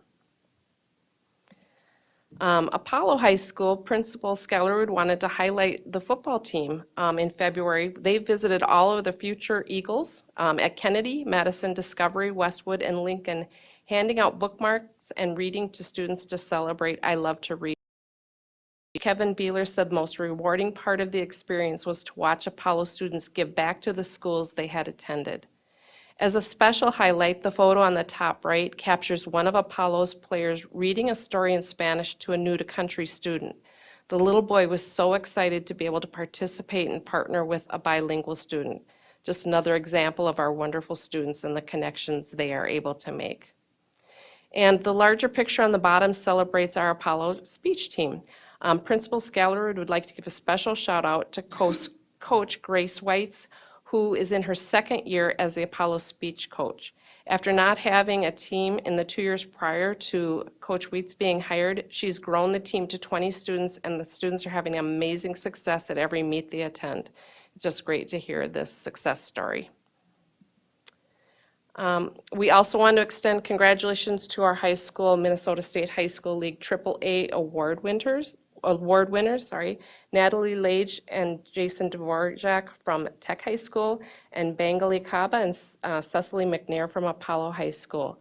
The Academics, Arts, and Athletics Award honors high school seniors throughout the state who have a 3.0 or higher grade point average, who participate in league-sponsored athletic and fine arts activities. And we have a few more activities shout-outs. We have, this first one features our district robotics teams who have had an incredible year. Tech, Apollo, North, and South are all headed to state this week. 3 Tech teams, 3 Apollo teams, 5 North teams, and 4 teams from South will compete at the Rivers Edge Convention Center on March 2nd and 3rd. We have a few other teams who qualified for state tournaments, so featured here, left to right, we have our Alpine Ski team, the Breakaways, Tech Swim and Dive, the Apollo Swim team, and 2 of our Crush wrestlers. And last but not least, of course, we had a very special honor that happened last weekend with our Crush gymnastics team taking second at the state tournament. Some amazing statistics include that both the varsity and JV went undefeated this year. The team qualified for the state tournament for the second year out of COVID, which interrupted a 14-year winning streak. Taylor Schaefer was the all-around champion and won all 4 events at section as she stayed undefeated on the year. She then went on to state and repeated the very same feat. The team also qualified a number of individuals for the state individual competition. So congratulations to that entire team on an amazing season. And actually, to close out our school update tonight, Dr. Putnam is going to share a brief update on the district meeting that was held with Eric Martins, Executive Director of the Minnesota State High School League. Thank you to both of you. This morning, Haas and Vice Chair Dahlgren and I met with Eric Martins, Director of the State High School League, for about close to 2 hours. We had a really thorough conversation about the specific concerns that we hold from St. Cloud area schools, and discussed in depth hopes and expectations that we have moving forward, including a call for a method of reporting and stronger consequences when there is harassment, issues of harassment. I am confident, and Eric and I collaborated on this response, and he shared that he heard very clearly those calls for action. I think it's important to reiterate that, I am confident that we are all looking for the same thing for our students, which is a safe and fair and consistent playing environment and competing environment, where people know ahead of time that they will be safe going into it. And when issues arise, because we are still working with adolescents and even community members for whom we have very little control over, but when issues arise, that we are all committed to responding to those events. we were invited to one of their board meetings, if we wish to go, to be able to share our concerns directly with the State High School League Board, which is a great invitation. Yeah, and then one of the things that we will be doing, and I look forward to collaborating with our Central Lakes Conference, is to potentially my dream would be to develop a model for how we can do training with our assistant coaches, ADs, administrators, create a model process for what that reporting looks like. We would love to see a data warehouse where we can actually track the data and then see the consequences. Now, of course, there's student data privacy. We don't need all of that detail, but to know that the consequence follows the bylaws of the State High School League, and then if there are repeated patterns of behavior violating human rights, that pattern of behavior would be easily discernible, and that as a conference we could respond to it. And so Eric said he would gladly join us at our governance meeting in April. And so as a St. Cloud team would be really glad to lead that work and partner to create something that perhaps could be really successful for our students and used perhaps across the state and other areas. So that was our meeting. Thank you. Okay. Then we have some board policy readings. So 4 of them. First up, we have proposed revised board policy 212. First reading, and this is school board member development. And Dr. For these policies? I do. All right, lucky you. Good evening, Chair Hawes, members of the board, Superintendent of Schools, Dr. Lori Putnam. Hopefully that helps me tomorrow. So this evening I do have 4 policies to go over that we have discussed at board development over the last few days. We met earlier this week. The first one I'm going to review for the board is proposed policy board 212. And I'm going to just start out with a little bit of background. Board policy 212, we just has taken a look at and had done a revision on January 4th and brought before the full board. And so what you see up on the board or up on the screen right now is what would I consider a little bit more of a scaled back school board member development policy or plan. And so when board committee came together, we wanted to add a little bit of details based on committee members' work to try and align this with board policy 214, which is also up for review this evening. So as a first reading for 212, what we did note in section Roman numeral 2 is just a grammar change or a wording change of instead of saying all board members, instead having that say school board members. The additions go down to outlining what the reimbursable expenses were. If you note in the previous board 212, there was no Roman numeral 3, and we didn't get into specifics related to that. So again, in our hopes of aligning 212 and 214, we added details. These details will match what is being proposed for board policy 214 so that they would be in alignment. They go into what reimbursable expenses are. And then under reimbursement, going through some of the, I don't want to say procedural, but some of the things that you would be doing or looking as board members when you do look for those opportunities for school board member development.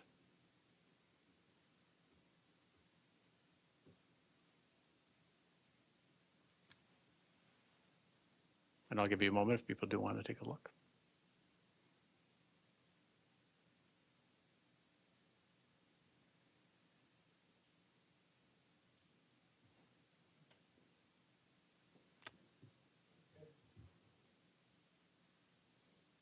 Any questions or concerns? I can move on. So should I open it up? Any comments or questions? Did we see all of the revisions there? So the only thing that letter D, which was a standalone on the current policy. So this is the current policy, is being omitted in our proposed policy. So I'll leave that up there in terms of being easier to read, but we are, a recommendation from the committee is to have that taken out.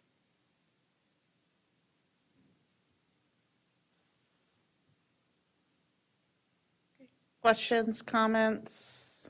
So first reading. Okay, thanks. Yep, Monica?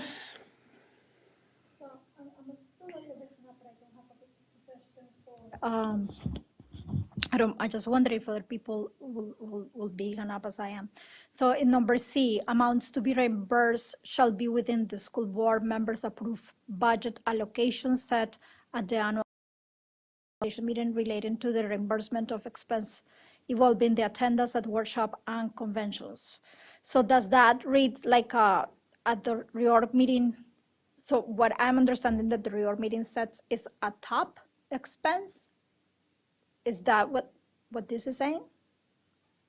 That you don't. It's pass- referencing that dollar amount. That's how I read it. Instead of putting the dollar amount in this board policy where we set it at the reorg meeting. Or what is it saying?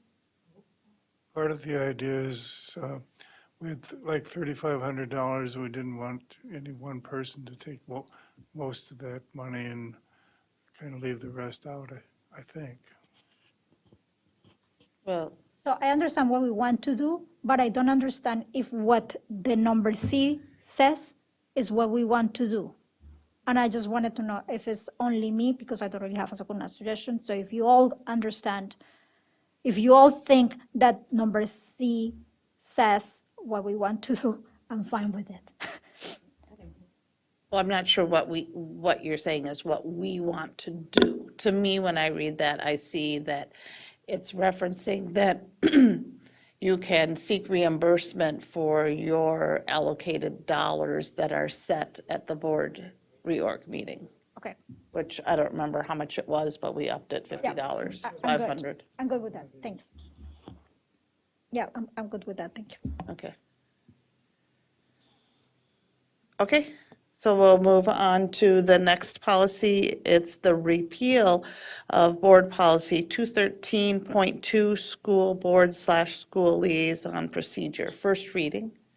Thank you, Board Chair. So this was a policy that we did review previously with the full board. And one of the questions we had and why it was brought back to board committee was the concern that it didn't have a purpose, that it was outlined as a procedure, and also just to get some feedback from our principals at their sites about whether it was necessary to even have these procedures.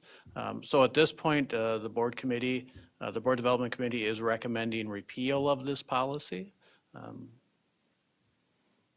as part of our first reading. I think it's important to say that the principals were in agreement with that. Both Assistant Superintendent Nelson and I spoke to our principals, and they were in agreement that repealing the policy, they didn't see any concerns. They welcome board members joining them for all events, and we would do our best to, instead of maybe just looking out and inviting Scott to the schools that he represents, we would be inviting all board members to those fun and those also educational events that happen throughout the school year. Thanks for reaching out to them both times. So, Monica? So if we repeal the policy, does that mean that we are no longer assigned as a liaison of one school? Correct. Thank you.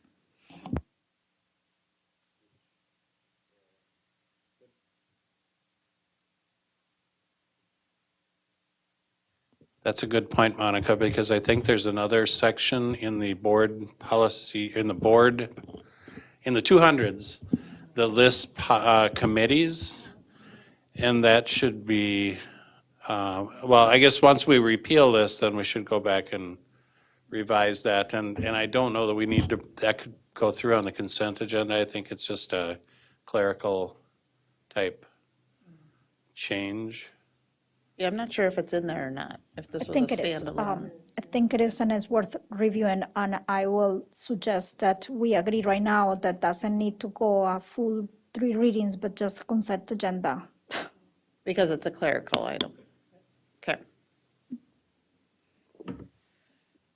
Okay, we're moving along here. Third one, we have proposed revised board policy 214, out-of-state travel by school board members, second reading. Thank you, Chair Hawes. We did also add some information here. I'll review again the previous policy. The previous policy was last reviewed and no changes were advised in May of 2019.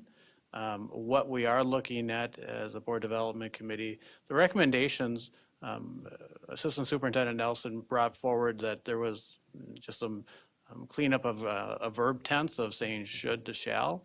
As part of the Board Development Committee, though, we did add that statement that we noted under Board Policy 212 in Roman numeral 4, I believe, for under reimbursement, Section C, amounts to be reimbursed related to the discussion we just had a few moments ago. So that's the only change that's recommended for School Board Policy 214.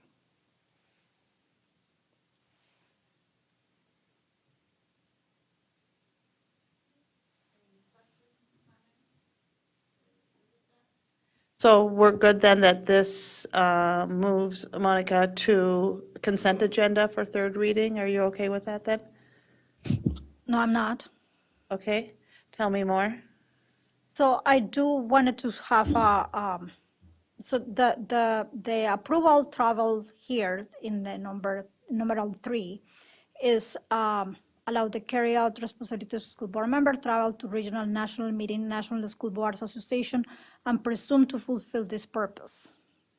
Travel to other out-of-state meetings for which the member intends to seek reimbursement from the district shall be approved by the school board. So are we limiting this to only National School Board Association meetings? Is that what the intention and what it reads? Well, the idea is that you should have pre-approval by the board, a majority of the board. So, no, my question is,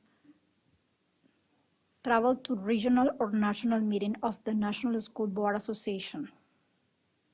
Is that the only? They're presumed to fulfill the purpose. That does, but in the last sentence, it says travel to other out-of-state meetings, just needs to be pre-approved. So it by nature includes National School Board Association meetings, but there is also the opportunity with pre-approval to do other non-National School Board Association meetings. So can I go to a training in something else? The answer to that would be yes, if the board approves. If it would have to come to the board. What that's saying is if it's a National School Boards Association or a Minnesota School Boards Association meeting, it's presumed to be an acceptable use of the money. If you're going to travel, if you're going to go to a conference that is not associated with one of those groups, then you would need the approval of the school board, or it would have to come to the school board, and the board would have to say yes. That's Okay, thanks. so it's not I guess the intent there would be that it isn't a free-for-all to just say, I want to go to this, or I want to go to this, that it would have to be reviewed by the board, because and the reason, I don't know how deep I want to get into it, but. No, I'm fine. I'm good. Okay. Thank you. Correct. Mhm. $500, but, Mhm. but it's just, I mean, yeah, we'll drop. But that could change at a reorganization Yeah. meeting if you go to $4,500. Mhm, yeah. Okay. Last one up for tonight then is proposed revised board policy 298, chair signature policy. This is second reading, and this is a very short policy. Thank you, Chair Haas. So this one, we did bring it back and had a discussion about it, Board Development Committee. No significant changes recommended. With the discussion at the full board was related to the clerk, but it was still meets the purpose when you look at the cross-reference of Board Policy 202, which is our school board officers. So by citing School Board Policy 202 as a cross-reference within this policy, we do believe that we're addressing the concerns that were brought up by the full board. Thanks, I forgot why we were looking at that one again. Okay. All right. So that's it. The meeting is adjourned. It is 10:13 p.m. Have a good night. Everybody has break next week. Be safe. The students and employees and me. I'm